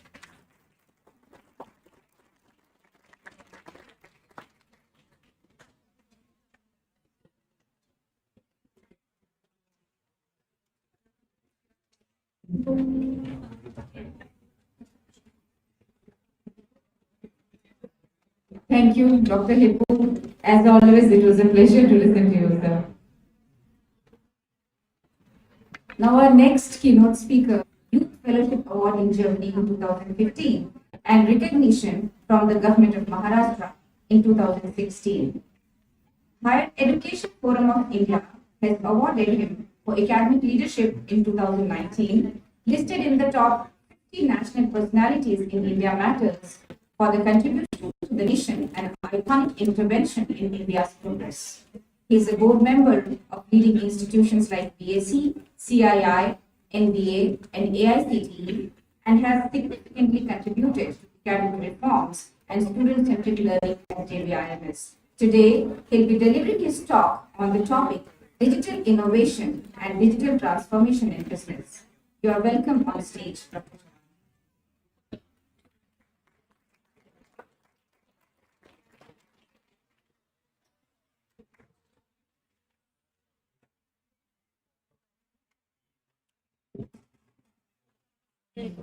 Very good morning to one and all. Respected Dr. Pinasas, Director of Dignitary, Dr. Monasi, Coordinator for PMS program, and all the faculties and dignitaries present today in this conference. The topic which I will be going to speak on is digital innovation, digital collaboration, and transformation in business, right? I think a lot of actually insight the first speaker on has been given on digital innovation today. I will also give you some perspective about what is the value dimension of digital innovation and digital transformation.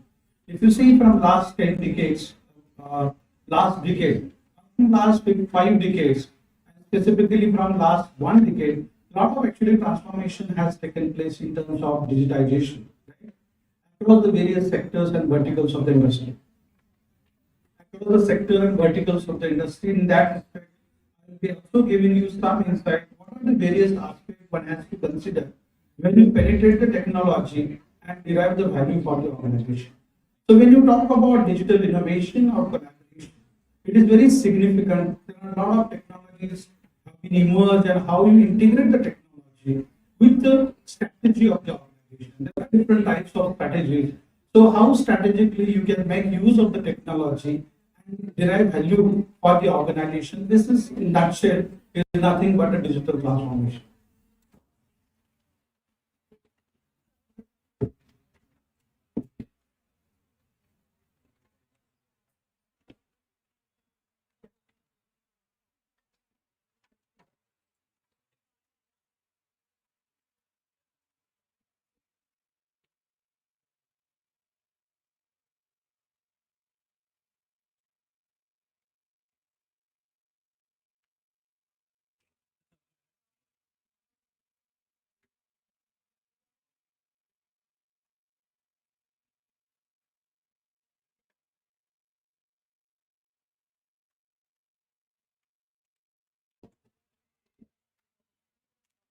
Okay, so what I will be giving you some insight out of this section.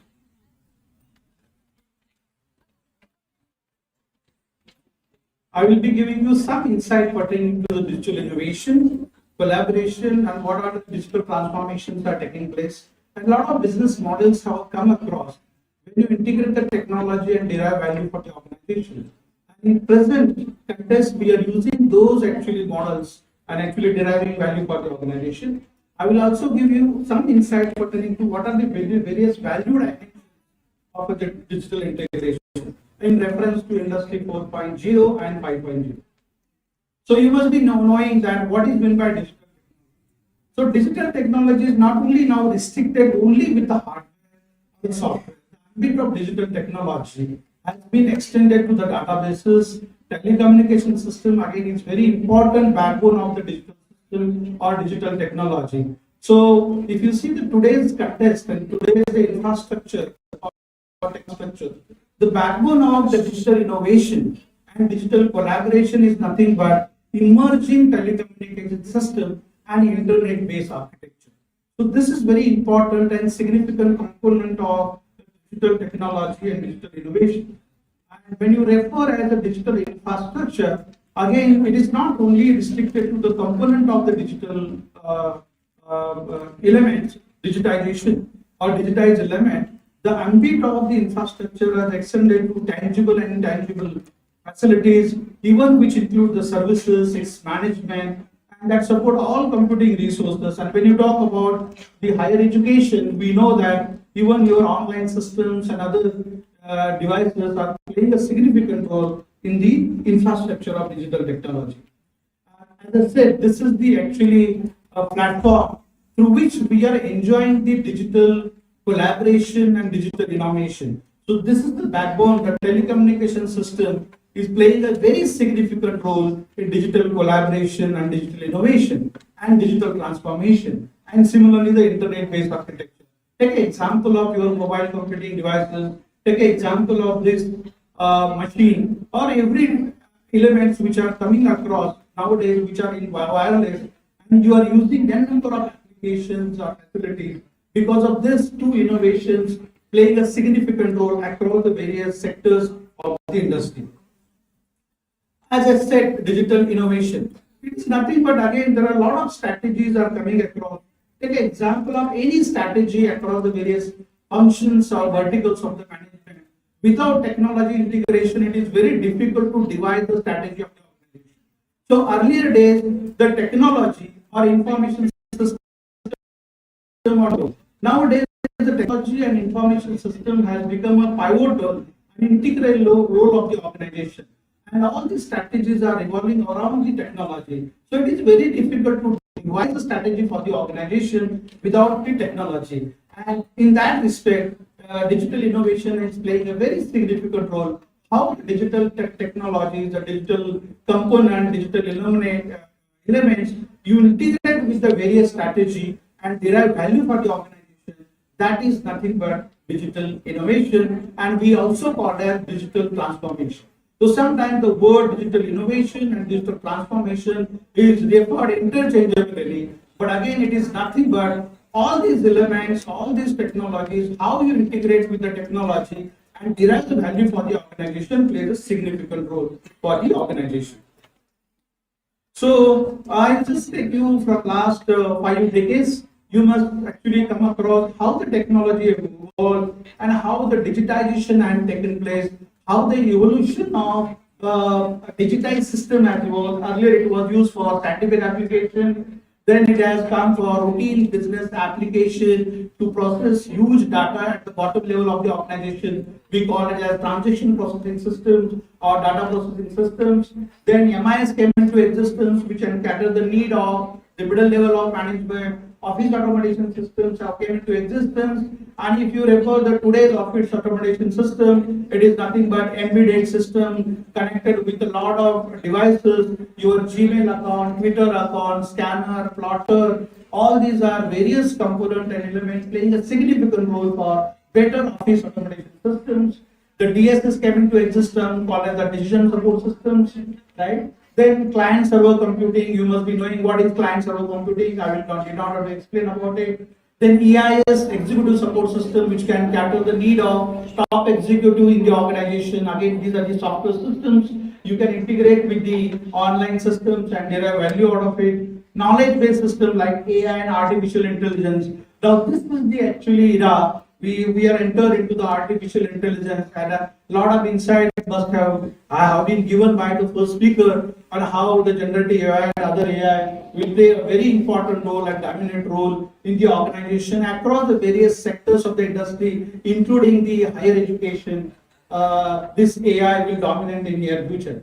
Website came into existence, internet, intranet, enterprise resource planning systems, again, the integration of all business applications, right, came into existence. Data warehousing, because DBMS has a lot of limitations, through which data warehousing you can actually store huge corporate data or irrespective of time variant and subject variant, right, and you can use it for various decision making in the organization. Data mining system came into existence, online, e-business, e-commerce, e-governance. Now, again, when you talk about e-business, e-commerce, e-governance, cloud computing, business intelligence, data and business analytics, mobile computing devices, blockchain technology, social media and various applications, Internet of Things, all these are various innovative digitized systems, are nothing but digital innovation, component of digital innovation elements, and playing a very significant role in digital transformation in the organization, and depending upon the requirement of the organization,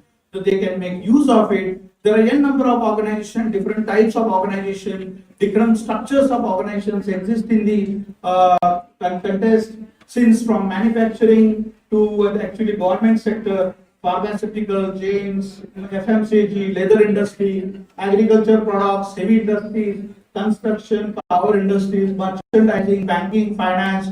See, technology has penetrated across the various sectors of the industry, and digital innovation, digital transformation, digital collaboration play a very important role. Unless and until you actually have this component in and strategize your business, it is very difficult to sustain and remain competitive in dynamic business environment. These are the various sectors of the industry, and every sector is having the good number of or amount of digital innovation, collaboration and transformation, and this is the need of the hour, and without this integration it is very difficult to derive value for the organization, remain competitive and dynamic business environment. So when you talk about digital, when you talk about industry 4.0, the industry 4.0 was fully on digital transformation. So whatever the actually technologies has emerged, converted, right? And its focus was digitalization and included automation, artificial intelligence, technology, connected devices. So it is completely the industry 4.0 revolution was focused on complete digital transformation, digital collaboration. So it is very significant. Now, Industry 4.0, it's continued, but again, we have entered into the Industry 5.0, and the Industry 5.0, that is Industrial Revolution 5.0, talk on, right, personalization and humanization, which emphasizes collaboration between humans and machine to create sustainable product and services and to deliver value-added tasks to the customer. So this is very significant unless and until we gel with the machine and integrate with your business processes and derive value for the organization, or be it at individual level or organization level,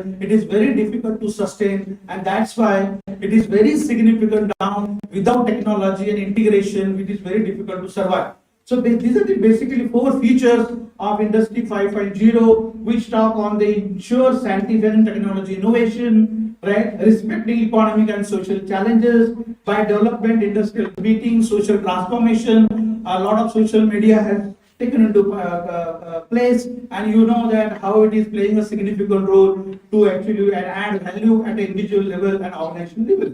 Establishing a scientific cycle of human resources, knowledge, and capital for innovation. So last point play a very significant role. This Industrial Revolution 5.0, establishing a systematic cycle of human resources, knowledge, and capital innovation. So it is very difficult. You cannot, in such circumstances, you cannot ignore the technology to derive the value at the individual and at the organization level, right? So digital innovation and collaboration and transformation and 5.0, which has focused on quality and cost efficiency, which is very important, right? Customer or consumer satisfaction, again, is very important component. Core competency, whichever you feel you go on, competency play a very important role because a lot of competitions is coming in, a lot of technology has integrated, a lot of strategies are devised, right? Mental competency is very significant. Research and innovation, again, which is very important component of the organization, be it at the individual level also. To the mind, right, and use a scientific method to resolve the issues, be it a social, technical, or business oriented, and derive value for individual organization level. So research bent of mind and innovation bent of mind play a very important role to remain competitive.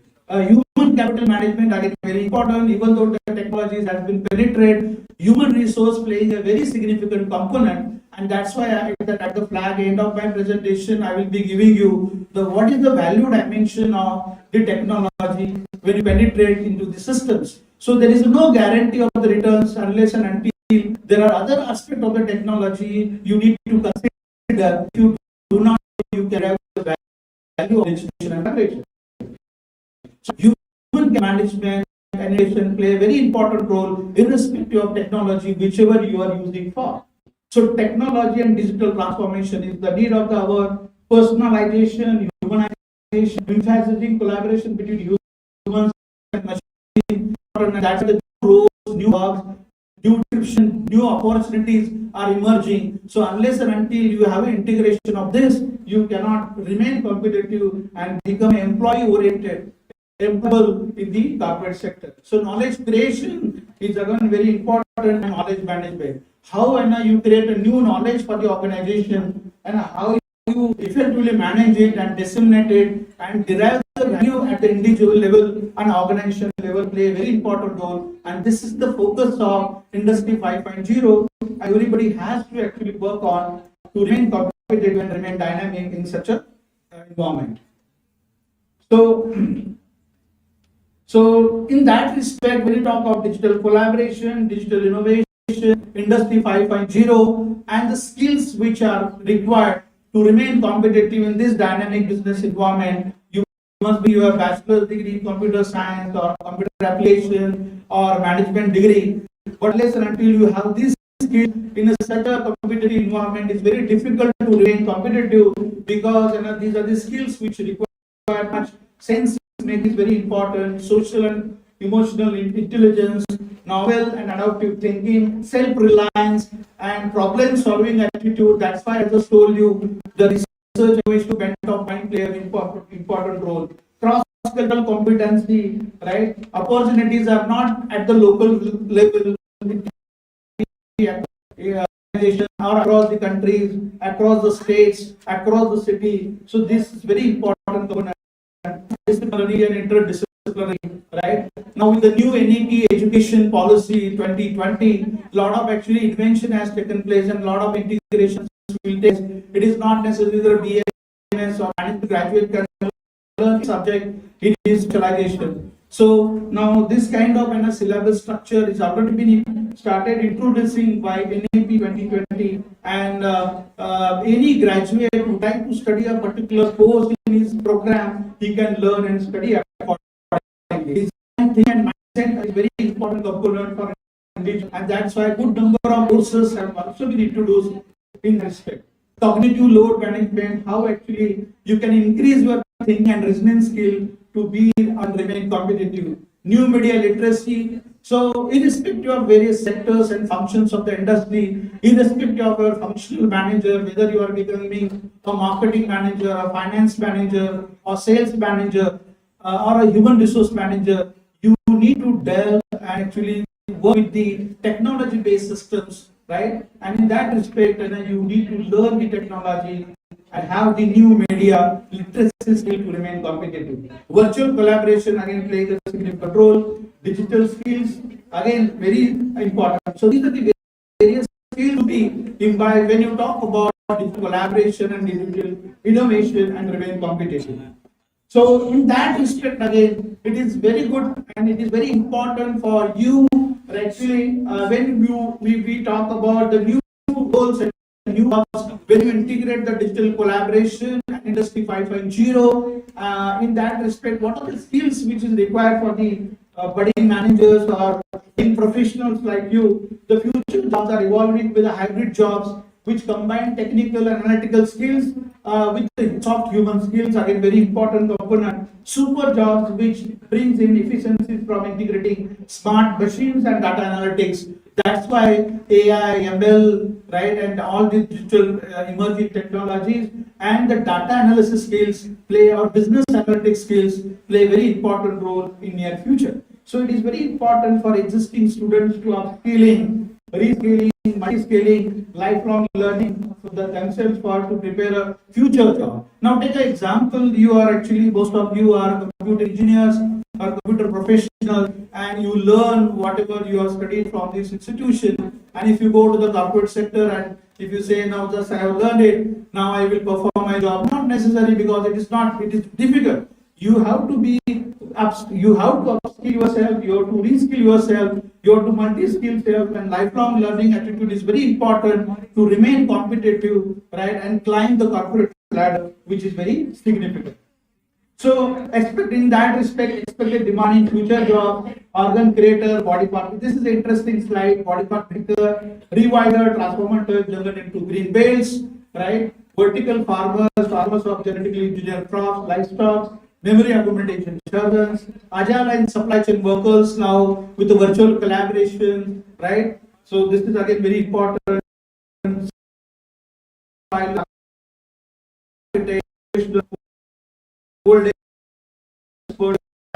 Which is very important. Data scientists, technology, digital are demanding field in near future. So this is very important, right, to have the career, and in that respect, this 10th one, which play very important and significant for you. So this is again very important. Only digital penetration will not serve the purpose. So unless until you understand the other dimensions of the organization, you cannot derive the value out of the digital penetration. At the bottom level of the organization, when you start your job as an operational manager, but at a particular time you reach at the top level, and sometimes you become a vice president, managing director, wanted to devise a strategy for the organization. Maybe you become a CIO, CFO, right, and wanted to devise a strategy for the organization. And in that respect, if you do not understand, if you are very inclined for technology domain, and if you do not understand the other aspect of the organization, the other two aspects is nothing but organization and the management. These are the two components play a very important role. There are three components: basic organization, the management, and technology. So these are the three pillars of the organization. To derive the value for the organization, it is very significant to understand the organization, you need to understand the people, you need to understand the structure of the organization, you need to understand the working culture of the organization. This is pertaining to the management, organization, and the technology is nothing but your hardware, software, databases, telecommunications system, everything, all technology. Third aspect is management. The operational level normally take place at the bottom level, strategy managerial level, at tactical, strategic at the top level. Managing all these levels play a very important role. And last one is the technology. So three component: organization, very important. Second one is the management, is very important. Third component is technology. To derive the value out of digital integration, collaboration, and innovation, if you do not concentrate other two aspects, you cannot derive value for the organization, be it at the individual level, organization level. So it is very important. So understanding the organizational dimension for digital integration and understand the IS play a very important role in the organization. So I will be giving you just example how and what are the various business models have evolved by effectively coordinating the innovation and collaboration and derive value for the organization. Now this statement says that since 2018, 75% of the CEOs of the global 2000 companies have digital collaboration and transformation as the center focus of their corporate strategy. Now see the importance and significance of the technology which is playing a significant role. Even CEOs believe that, and CEO cannot devise a strategy for the organization unless and until he has a support of chief officer pertaining to the technology. So it is very important to have the technology in place to devise the strategy for the organization. So unless and until you integrate the technology, now take example of your e-governance, electronic governance, right? Governance through electronic media, right? A number of Aadhaar card, passbook, right? Even for your driving license, your issuing your passports. A lot of actually initiatives have taken by the government. Take example of e-business, take example of Amazon, take example of any computer application or app, mobile app. What is this? These are all nothing but innovations and with the business. So it is very difficult, it is very important and significant to understand the technology integration to devise the strategy for the option. And this normally and CEOs believe that without technology you cannot derive value for the organization. So in that respect, there are 10 business models. I will give you the examples how the strategy have been effectively integrated with the technology and derive the value by with the new business model and emerge and dominating across the world. Experiential model. Now take example of you have to give a different experience to the customer. Very important. Elon Musk actually evolved with the electric car. He has given new technology and we are enjoying it. Right? He has completely given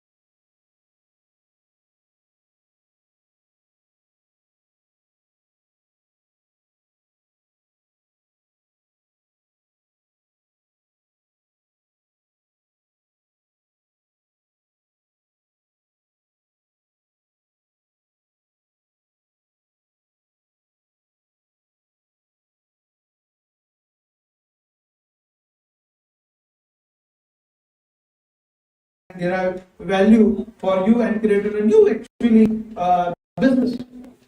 Free model. Now free model has adopted by likes of Facebook, Instagram, Google, and Twitter. The ideology behind the free model is that you have to become the product because you are not paying for this. Actually, with a small internet pack, you are using all these actually benefits. The Facebook, Instagram, Google, Twitter. Now see here how innovatively they have used this actually idea by integrating the technology. And everybody is see the size of business of Google, size of business of Facebook, Instagram, and Twitter. How smartly they have come communicated with evolve by integrating the technology and derive the value. Anybody is enjoying it, right? We are not investing in hardware, investing in the software, that somebody is providing the telecommunication service provider, providing us the platform with the new business when we are utilizing, and the new business model has been evolved. Access to our energy, right? The business model is about sharing philosophy. You pay to use the product, but it does not become yours to your only accessing, right? Right. Take example of Jeep car and Airbnb, right? You don't own a car, right? There is actually Jeep car. You must be knowing about the application. Whichever car you want to drive, you just actually book the car. The car will come to your doorstep. You can take the car, drive it, enjoy it, and again you can actually give it to the owner, and you can use that car. Like Airbnb also, you don't invest in building hotels. Just your even flat can be also converted into hotel, and there is a business model. You integrate it and derive value for you as well as for the customer. Ecosystem model, right? Google and Apple. Now, take example of Apple has evolved the technology in such a way that the person who is using the Apple actually mobile or Apple product is using the Apple because they created the ecosystem and evolved with the technology. This does not create a consumer dependency, but this is what makes Apple users stay with Apple. Again, it has a success because of the way it sells an independent suite of product and services to the customer, and those wanted to enjoy the product, definitely they enjoy, and with that, the organization has created the new ecosystem for themselves and created a new business model. On-demand model, again, this works by users pay a service that they do not have to do for themselves, but it's fulfilled by the people with time and short on money. Take an example of your Ola Uber. Now, Ola Uber again is the best example of this model. With a small application, you are not actually purchasing the car. Somebody has the car. Somebody has the actually services. You driver also you are hiring. Everything is actually based on the technological based systems, how smartly they collaborated with the technology, business processes, and derive value for the end users and customers, and we are enjoying. So whenever we want to go, we actually book the car and we make use of it, and new business model is created with this by integrating the technology. Again, this is the free model. LinkedIn. Again, everybody is actually using the LinkedIn. It's a basic model, it's free, and if you want to actually upgrade yourself, you pay it and actually enjoy it. So, everybody has an opportunity. The new business model has been created by LinkedIn with the strategic initiative and created a new organization by building the technology and integrating the technology and derive value for the organization. Now again, this is the outcome-based model, understanding how profitable each customer is, developing a business model to facilitate individual level by integrating the technology, right? Expansion-based model, taking your business and expanding new industries and the market, digital first move model, you can just venture into and create a new product and services and render to the end user. So these are the 10 business model evolved with the technology and collaborated with the business processes, with the strategy, and derive value for the organization and individual level. So for every individual, there is a lot of scope. Only what you need to have the good idea. And you must be having and observing a lot of application, mobile application, computer application. What is this? These are nothing but a new business model, an idea converted into a product and services by integrating the technology and derive value for individuals. So this is all about, and then I will digitization approach and digital transformation. So what should be the approach of digital transformation? Right? I will give you some insight about it. I just say there is no guarantee, even though if you evolve with a new business model, integrated to the technology, and wanted to derive for the organization, what are the various important components one has to look into, which play very important role These are nothing but managerial aspect one has to look into, and which is very significant. So these are the challenges about the digitization across the India and collaboration. Everybody knows it. There is a complex regulatory authority, lack of affordable ICT, information communication technology, right? Lack of power, especially in remote area, lack of reliable communication networks in remote area, initial cost of integration of resources, right? Lack of qualified experience, ICT, human resources, right? Poverty, literacy, diversity, and geography, right? India is a developing country, and if we just concentrate upon, and if we want to have a digital collaboration across India, across innovation, still we have these problems. So unless and until we solve this, it is very difficult to come out with a holistic integration of digitization. So this is the statement. It will play a very important role and significant. As I said that initially, investment in digitization, there is no guarantee of returns. You can't say, I have purchased a good enterprise system, right? Or a system for my organization, definitely I will use and derive value out of it. So what are the various components play a very important role? Investment in digitization or digital transformation does not give guarantee of good returns, considerable returns, various depending upon two important factors. One is one important factor is adopting the right policy, again very important, right?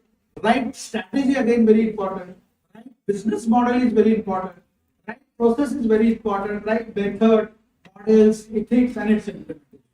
So even though you have a technology, this aspect play a very important role. The second aspect is nothing but organizational dimension, is nothing but human resources and even. So you should have, when you are talking about digital collaboration, digital innovation, digital transformation, you should have a socio-technical perspective.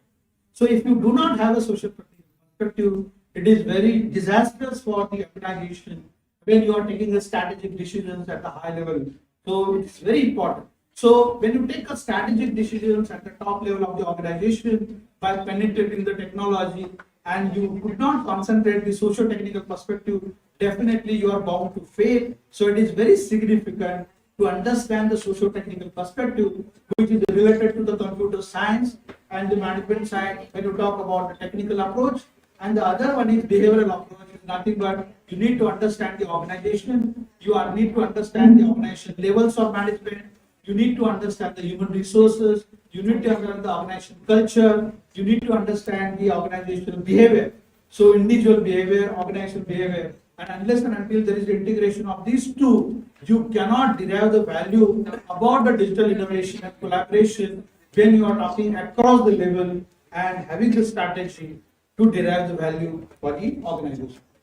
So approach of socio-technical perspective, that is nothing but optimal organizational performance achieved by jointly optimizing both social and technical systems, helps avoid purely a technological approach. If you say, I have a technology, I can derive value for the organization. No, you need to concentrate the other aspect which I have just built up.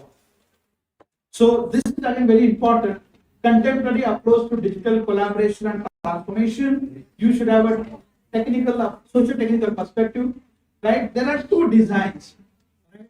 As you are IT professional or when you are becoming a manager, rising at the top level, you are heading as a director for the institution. You must be having a strategy about digital integration to your organization, maybe for the institution, maybe for the university, or across the various sectors. This is very significant. There are two types of design. One need to understand. One is a technological design. So technological design is nothing but your hardware, software, databases, telecommunication system, emerging technologies. What is that design and how this design is properly fit with the organizational structure? Like all that is called as organizational design, where play a significant role is your business model, your strategy, your levels of management, organizational culture, organizational behavior, right? Human resources. So unless and until there is a proper fit between these two designs, you cannot derive the value for the organization, and for that you need to have a different alternative. So this is the technical design, this is the organizational design, properly fitting each other, you can implement. If not, go for other alternative till there is a satisfactory fit. exist in the both the design, you will not derive the value for the organization. So it is very important. So socio-technical perspectives is important in the performance of digitization or digital transformation and collaboration. It is optimized only when both the technology and organization mutually adjust one another until a satisfactory effect is obtained. So this is very significant. I would like to give one example here, right? It is related to the higher education. Right? Before you must be knowing, or I don't know how many of you are knowing it. So I am from University of Mumbai. Before 6 years back, the university decided to have the on-screen assessment of the question answer sheets. Right? So University of Mumbai conduct more than 475 examinations. More than there are 475 examinations across various levels, across the various disciplines. And suddenly I was there, I was a part of the committee, I was in the academic council, and the committee decided actually decided that to have the on-screen assessment across all the answer sheet of all the courses, undergraduate and postgraduate. And it was very difficult task, difficult decision, but some of them are having a different opinion, but there are majority are supporting to the vice chancellor and the management. So they are in the opinion that you should have the on-screen assessment of the answer sheet, and there are lakhs and lakhs of answer sheet across the various courses of postgraduate as well as undergraduate, and it has been outsourced to some agency, and the agency took it, and there are more than 800 colleges affiliated to Bombay University, right? And more than 1,800 principals, right? Management institution directors, 50% were supporting, 50% were not supporting. There were two unions, principals associations were supporting, one principal association is not supporting. Even in the non-teaching staff, there are some of the teaching staff supporting, some of the teaching staff not supporting. Some of the faculties are supporting, some of the faculties are not supporting. So the issue was, right, about the human resource management, and the university has took the decision. They have gone for on-screen assessment, but it was very difficult time, right? Lakhs and lakhs of answer sheets were there. It was very difficult to scan all those, right? It was very difficult to communicate to the faculty, and there was time lapses, right? The September has come, but till the result was not declared. Some of the students wanted to go to abroad, they lost the year. Some of them wanted to go to the higher education, they lost the actually opportunities. And during the process, right, it was chaos, right? We could not declare the result on time, because and the result was declared in September, October. One semester was gone, and in that process, VC has to go from the university. So this is the best example of that we are not consider the socio-technical perspective. When you take the strategic decisions at the higher level of the organization, it is very difficult and very important and significant to have the socio-technical perspective of the digitization and digital collaboration. With this note, I just conclude here. For successful digital innovation and transformation, and to derive value, generate value for the organization, the onus lies with all stakeholders of the organization, employee, employer, society, management, regulatory authority, with careful collaboration, thoughtful planning, effective implementation, and mentoring. With this, I thank you very much. For clear insights on this topic. Thank you. And this is again very important. For that, have a forward outlook, analyze future trends, and adapt quickly. And this is not only for the organization, it is also for the individual. You must be going to the organization, you must be working in the different domain of the technology or management. Unless and until you have this, it is very difficult to sustain and remain competitive and climb in a corporate ladder. To concentrate on, focus on, adapt quickly to change, right? And with this note, I wish you all the best. Thank you very much.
ecological responsibility. Today, he's going to speak on decarbonization, why now, and how it will change the way we do business. We are excited to listen to you, Mr. Luke. Thank you, Kumar, for your kind words. Today, I'm speaking on decarbonization and how it will change the way we do business. It would be good if we could see the slides because I'll be talking through the slides.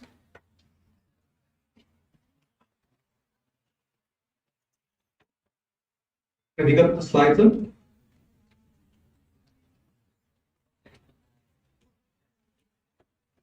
Yes, we are trying to project the slides, sir.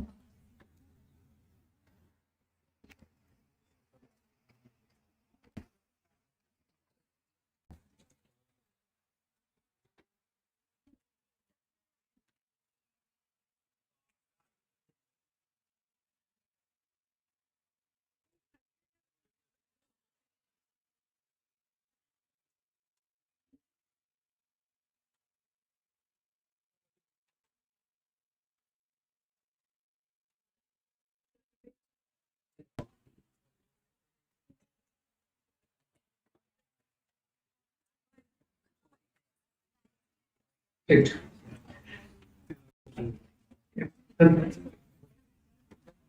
Well, thank you for having me and thank you for your kind words. I'll start with why now, how it will change the way we do business. Can we go to the second slide, please?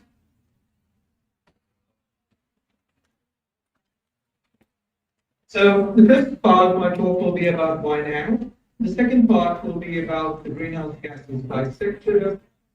Then I'll talk about the four sectors that contribute to it, which is electricity, transport, industry, and agriculture and land use. And then finally summarize everything that I have said.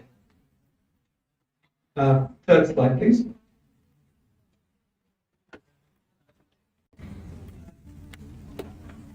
So today we are at about 52 billion tons of greenhouse gas emissions. And you will come across two numbers. One is 52 and the other is 39. And that is because we have also got other greenhouse gases other than carbon dioxide. Carbon dioxide makes up approximately 75% of our problems. And then we have the next one, which is you have the methane and nitrous oxides, which make up the balance. And you'll see from the graph that during COVID, our emissions dropped, and now we've gone up to 52 and rising. The next slide.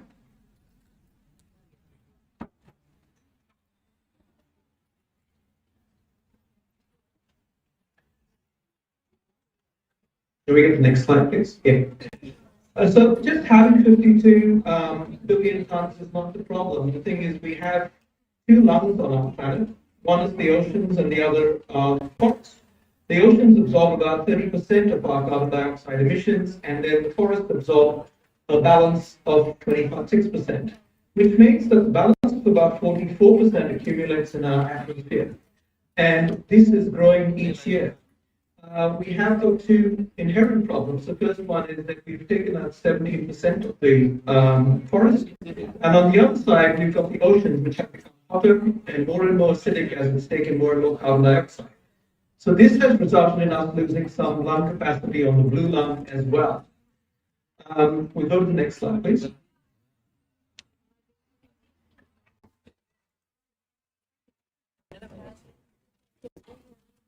So this is the greenhouse gas effect. And what happens is when the sun rays hit our planet, it reflects back as infrared. And once it reflects back, it gets trapped by these greenhouse gases. Very similar to having a greenhouse which is glass in which the infrared traps it and keeps it a lot warmer.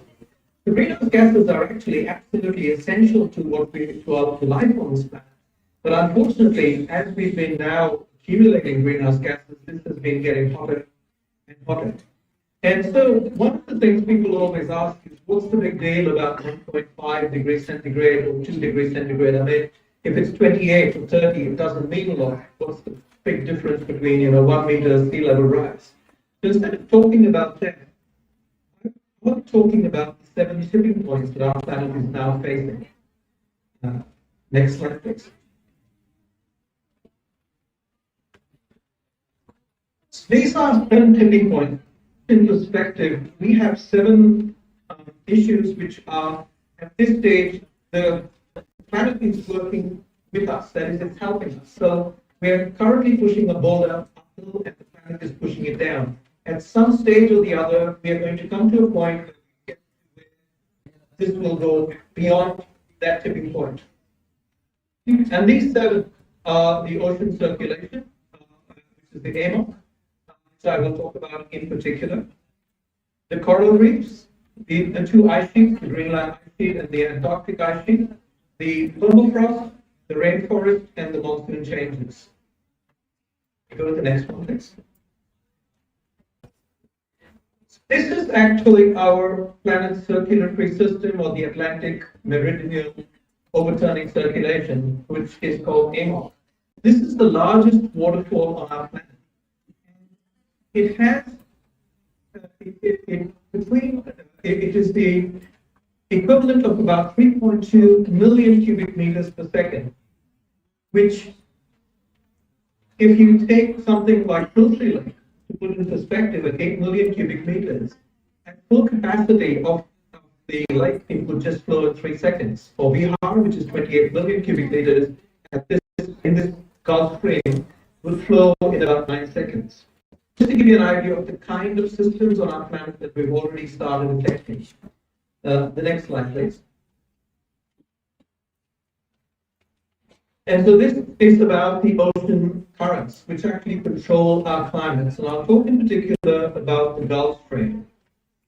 The Gulf Stream goes from the equator, bringing warm currents past Florida, and then it crosses the Atlantic. And when it crosses the Atlantic, it then hits Western Europe, bringing the power of about 1 million gigawatts. To put that in perspective, we would normally have all of India produces around 500 gigawatts. And as it does and gives up all this heat, it starts to evaporate and gets denser and denser. And then it turns back and passes the ice sheets, and then somewhere between Denmark and Greenland, it drops in this massive waterfall, which I spoke about earlier, and the Denmark Strait Cataract. And this is one of the first, this is the AMOC. One of the key problems that we're having at the moment is that the ice sheets have started to melt so much that it is impacting on the ability for the Gulf Stream to sink. And we have already lost around 4 to 10% of the Gulf Stream flow. So put this in perspective, this is actually doing the same job as the circulatory system of the human body, where you've got oxygen and carbon dioxide moved by the arteries and veins. The Gulf Stream takes oxygen to all that inhabits the bottom of the ocean. It starts to slow down by 4 to 10%, which is like having cholesterol lining an artery or the main artery. Let me go to the next slide, please.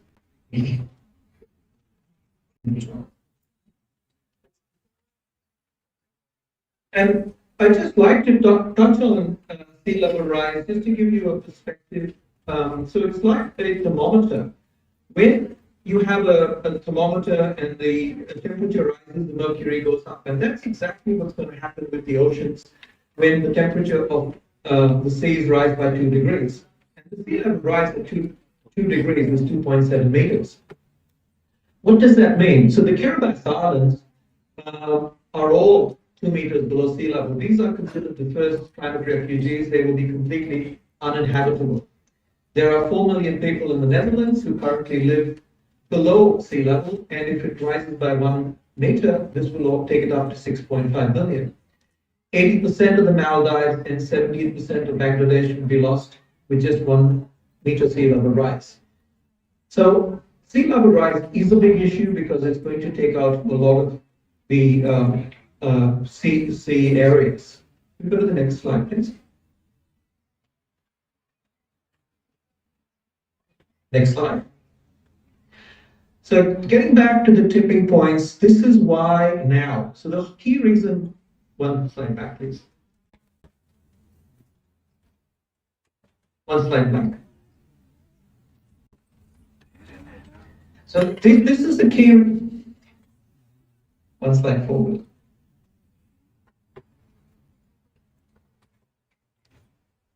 Yeah, so these are the key reasons of why now. I think the reason I want to go with why now first, before anything else, is that why should you be invested in decarbonization? We have two of the tipping points, which are the ice caps, the Greenland and the Antarctic ice caps. White reflects sunlight. Dark shirts, dark clothes absorb heat. As we are losing more and more of the ice caps, we are absorbing more and more heat on this planet. The AMOC, which I talked about earlier, if there's too much ice melt, it reduces the density, and this has already slowed down the Gulf Stream. The Amazon rainforest, which we are taking out, is, in addition to being a critical alarm, releases about 20 billion tons of water each day. And this is critical in maintaining the water cycle and weather globally. If we don't protect this, then it's going to impact on the tropical monsoons in addition with the climate from the ocean currents. And if we don't have reliable monsoons, we can't feed the planet. The other one with the ice is the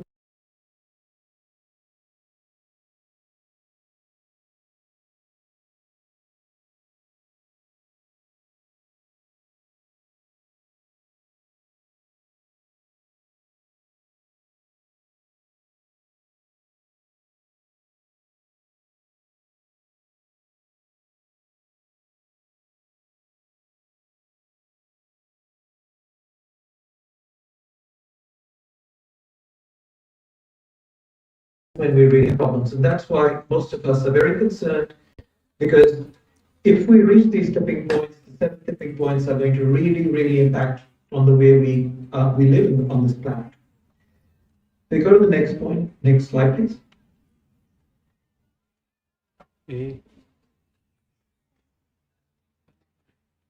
So I've broken up the greenhouse gases by industrial sector because today's talk is about the impacts of greenhouse gases on and decarbonization and how it will change the way we do business. So there are essentially 4 sectors that we have put this in. The first one is energy and domestic supply. This is the energy we buy from the grid.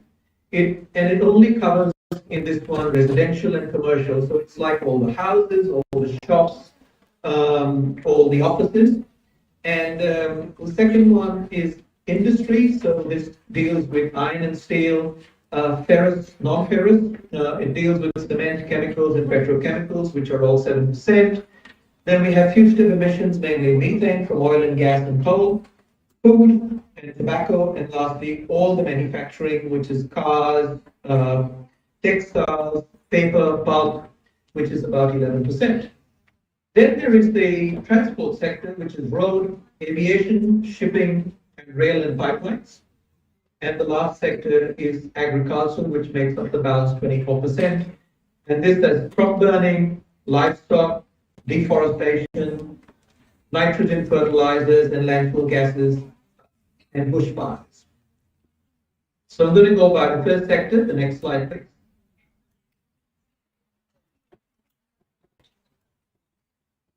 So in terms of electricity, we have, this is the most advanced of all the sectors we are in. Electricity has already got 15%, which comes from renewables. Hydroelectric doesn't produce, and it's also considered renewable, which is another 15%. Nuclear doesn't produce carbon dioxide, that's another 10%. So about 60% of where we are today doesn't produce carbon dioxide. It's the balance, which is coal, which is massive, natural gas, which is a much cleaner fuel and lower in carbon, and oil, which produces what we are fighting with today. On the other side of the slide, I put up critical minerals, and this is what is needed if we are going to move for renewables. And I will say this, is that we have moved tremendously into it. We're still building all 5 power plants, but in 24, India added only 4 gigawatts of coal and 28 gigawatts of renewables. But renewables require a completely different supply chain, a different set of minerals, which are copper, lithium, nickel, cobalt. You've heard a lot about Trump and rare earths from Ukraine. These are neodymium, praseodymium, which are used for permanent magnets. coal, a bunch of others, and then there's graphite. The whole chase that we've had all along, oil and gas will now be concentrating heavily on practical. Can we go to the next one?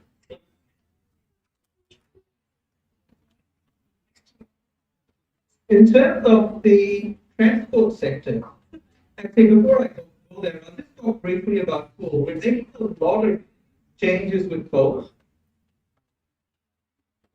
And in particular, there are someone very noisy.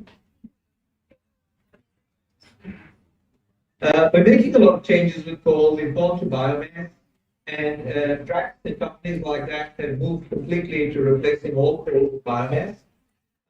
We've also increased energy efficiency. We've reduced the energy we consume by using LED lights, which take only about a tenth of what we used to do with halogen lights. And so there's been a lot of movement in this section. So I'll now talk about the transport sector. Somebody needs to turn their microphone up.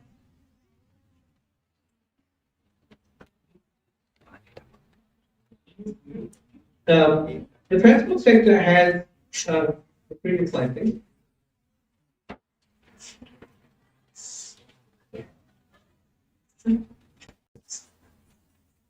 The previous slide, please.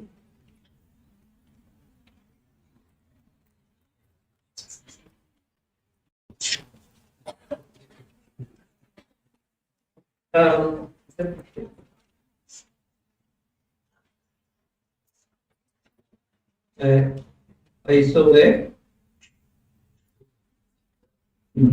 Hello?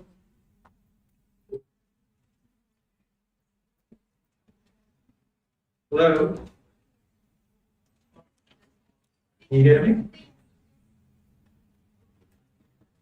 So the transport slide.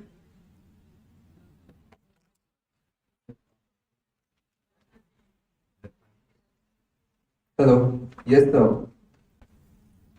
Yeah, the transport slide. Could we have the transport slide, please? Yes, sir. Transport sector slide. Yeah. So the transport sector has automobiles and trucks and rail that are all the land sector, and then we've got the marine and aviation. The automobiles and trucks have gone heavily towards electric, and on the right hand side of this, I've got graph about the energy density, and this just shows as to why it's so difficult. Lithium ion is around a 50th of the energy density of diesel, which means that to get the same range for a diesel tank, you would need something that is 50 times the weight using lithium ion batteries. Nevertheless, we have moved a lot with automobiles and trucks. Railways and light rail have gone electric, which is why they are so low. But because of this, we cannot use batteries in the marine and aviation section. The aviation section, which I'll talk about, has gone to sustainable aviation fuels, and the marine section is looking at low carbon. Can we go to the next slide, please?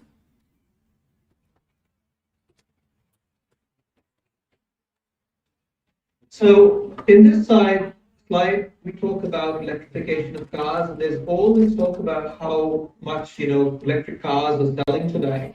But there's only 40 million electric cars in the world, or 3% out of the total of 1.45 billion cars. So we've got a long way to go. We have gone towards hydrogen, but green hydrogen today is literally perhaps 10 to 12 times the price of diesel per gigajoule. In terms of buses, a lot of new buses are now coming with this, and this is a picture on the left-hand side which shows that every time the bus stops, it gets a chance to recharge. And the mining industry has gone with trolley assist, which has reduced electricity and diesel consumption quite significantly, where it connects up to these overhead wires, especially for the upload clients. We go to the next slide, please. The marine sector and the aviation sector have got a completely different set of problems. They can't use batteries, they can't use electrification. And so the aviation sector in particular has gone towards sustainable aviation fuels. And this is where it becomes a big issue because it needs to be scalable, it needs to be tech ready, it needs to have economics, and it also needs to be infrastructure ready. There's no point in having the hydrogen or whatever sustainable aviation fuel available at one airport and then you can't get it at the next. I have committed to go to 100 billion liters of aviation fuel in the air by 2030. Today, we are at 3 billion, so it's a long way off. The big problem is we actually do not have the feedstocks on our planet to actually grow it. And if we do and start growing more and more crops, the problem is then how do we feed the world? One of the big movers is algae to biofuels, and that's an area that's growing very rapidly. And I think that's an area India is also looking very strongly at.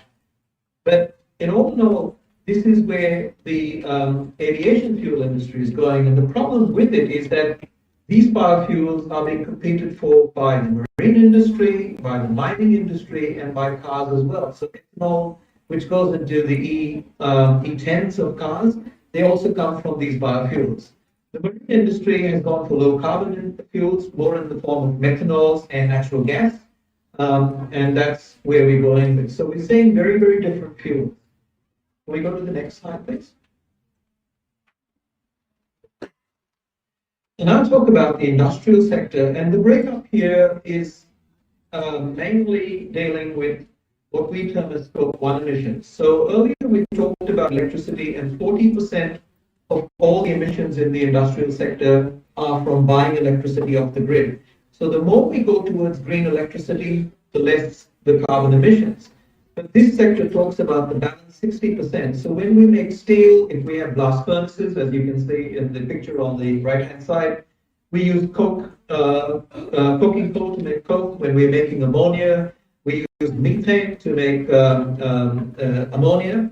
And so we utilize a number of these chemicals to make plastics. And this is what this is about. This topic is about. Oil and gas, in addition to the actual emissions we have fugitive emissions that come up from methane from oil and gas, which contributes quite significantly to the global greenhouse gases. The cement industry is a large contributor as well. And the remaining manufacturing, which is textiles, cars, paper and pulp, that's the balance 30%. Let me go to the next one.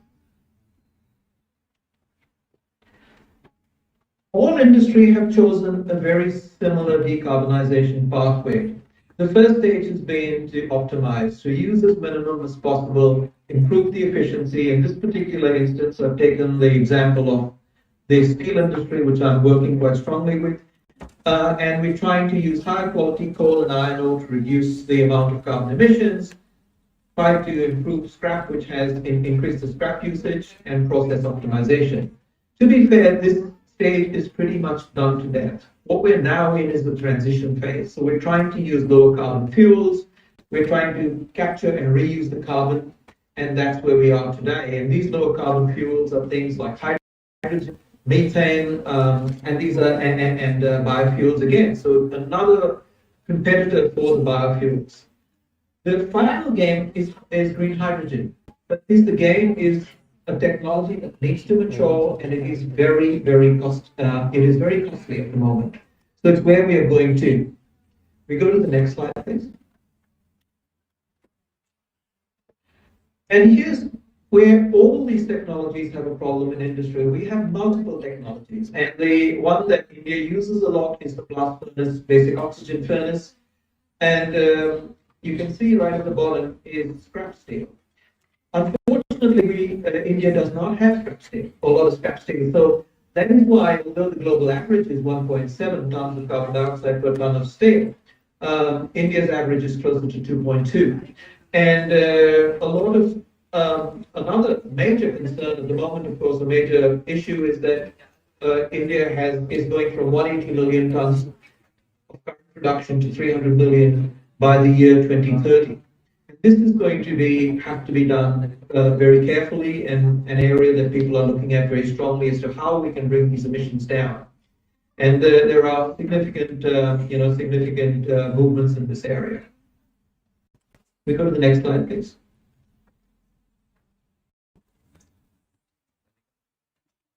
So now talking about the fourth and last sector, which is agriculture, forestry, and land use. So livestock and manure produces about 6% of greenhouse gas emissions, and this is mainly from the methane from livestock and manure, which put out methane. Nitrogen fertilizers are absolutely essential for us to getting crops to that level. So we use a lot of nitrogen fertilizers, and this puts out N2O or nitrous oxide, which is 210 times more potent than carbon dioxide. We go to the next slide. We also get previous slide. We also get greenhouse gas emissions from rice cultivation, from the fuel we use in agriculture, and landfill gas and wastewaters. From landfill gas, one of the main things that is changing is the capture of the methane that's escaping from landfills, and we're managing to generate power, and this is reducing it a lot. We are now trying to cap landfills better, so we are doing stuff, and this is a big change. So this has brought it down, but it can go further. The next slide, please. Crop burning is a big one. As most people are aware, especially around November, it's creating a lot of air pollution problems, and the numbers are close to 92 million tons of biomass gets burnt in northern India alone. This contributes to this is worldwide. There is crop burning, which is 4%. The other problem is on the very right-hand side is bushfires. As the climate is getting drier and drier in some places, we're getting more and more forest fires or bushfires, as we term them in Australia. And it's a very, very simple equation, is that when the forest floor gets less than 4% moisture, it is literally tinder. And anything like lightning will set it off, and then it just burns and burns. And then, of course, there is the big issue of deforestation, which is also adding another 2% by the amount we're taking out and the carbon that's being released from deforestation in the soils. We go to the next one, please. And so this is in summary what we've gone through. We have 52 billion tons that is currently what we're emitting with all the greenhouse gases. 44% of 23 billion tons is currently collecting in the atmosphere each year. We are dismantling both the blue and the green lung, and these are currently absorbing 56%. That's around 52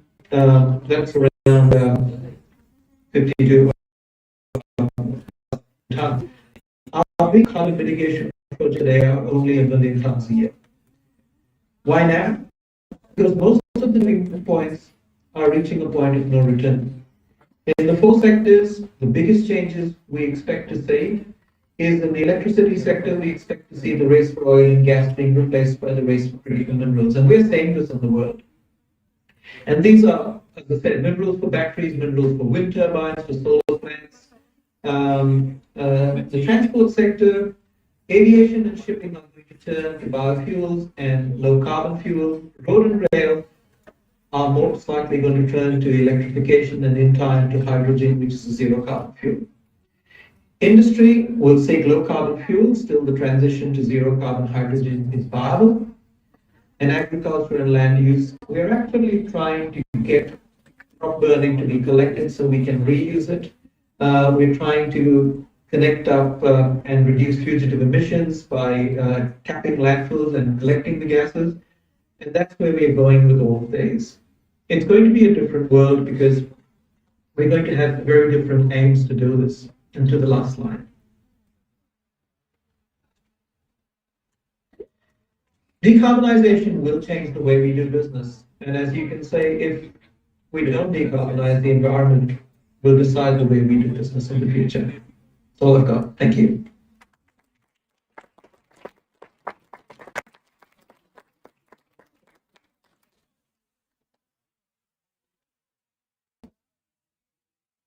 Thank you, Mr. Liu, for shedding light on such critical and relevant issues. Ladies and gentlemen, now next we have performance by our students Shreya and Riddhi Shetty. They are going to perform a brief Bharatanatyam piece. Bharatanatyam is a classical Indian dance form originating in Tamil Nadu, known for its intricate movements, storytelling, and devotional themes. Shreya and Riddhi are performing a dance dedicated to Ashtalakshmis. You are welcome on stage.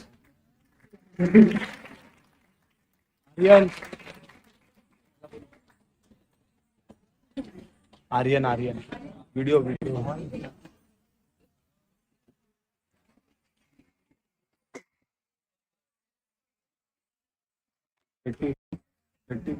मध्ये मध्ये नको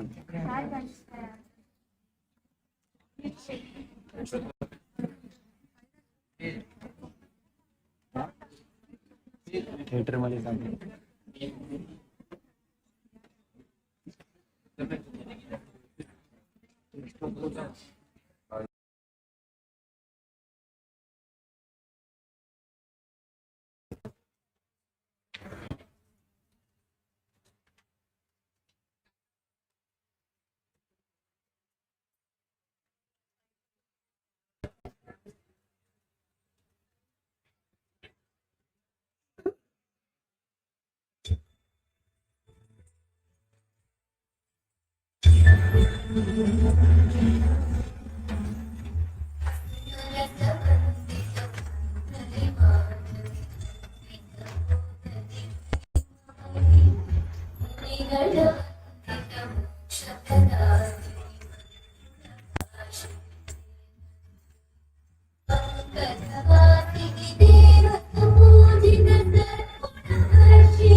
Shall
That was a wonderful performance. Now the last performance of today is done by Jahnavi and Mahima, who are going to present a small theatre piece, which is a dance form from North India. Jahnavi and Mahima, the stage is yours.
Thank you, Janavi and Mahima, for this beautiful performance.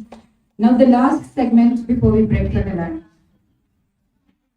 So we are happy to announce the book release of two of our faculty members, Dr. Madhuri Kadam and Dr. Ramachandra Patil. Dr. Madhuri has authored a book on fintech, and Dr. Patil's book is on strategic business management. We invite Dr. Hippu, Dr. Chavan, Dr. Roy, and Dr. Mona Sinha to come upstage. And also Dr. Madhuri Kadam and Dr. Patil.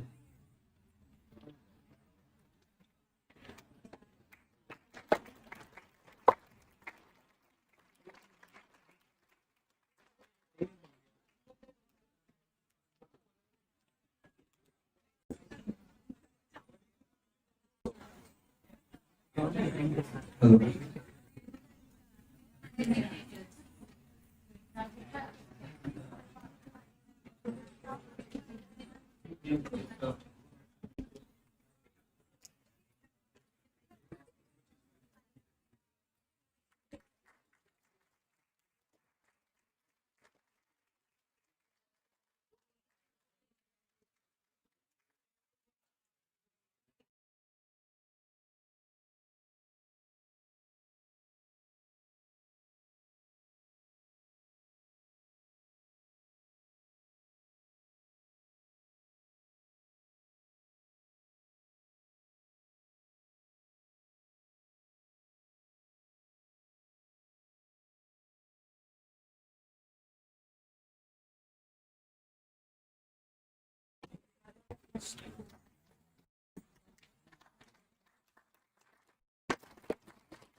It's my kind request to my all faculties to kindly come on stage for this occasion.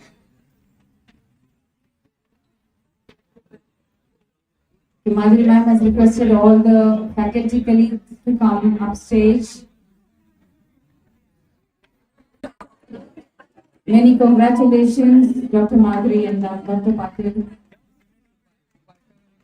Faculty is all my truly motivation.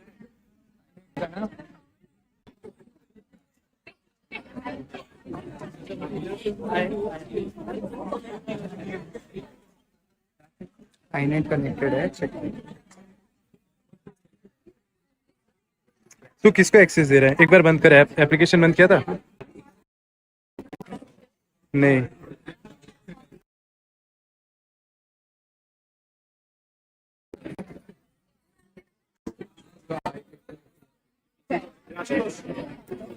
क्या हुआ हो गया आया हिला मत done है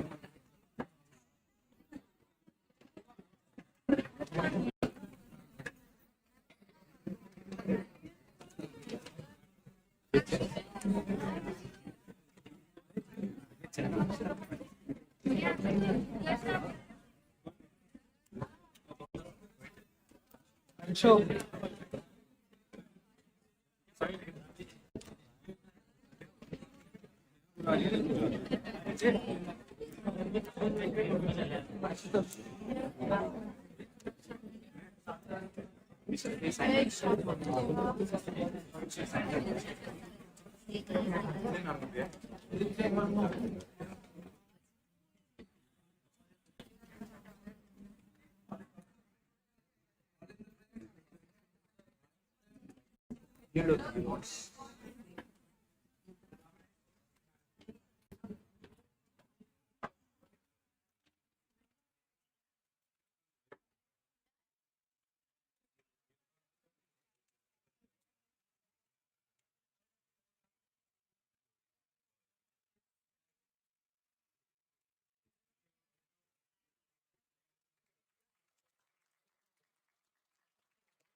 Thank you, everyone.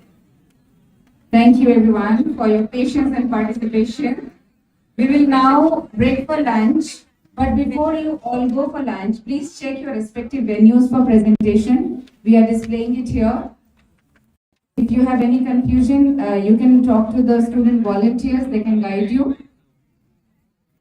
And also, we will meet again here at 6:30 in the seminar hall for valedictory session. Thank you, everyone. We can break for the lunch now.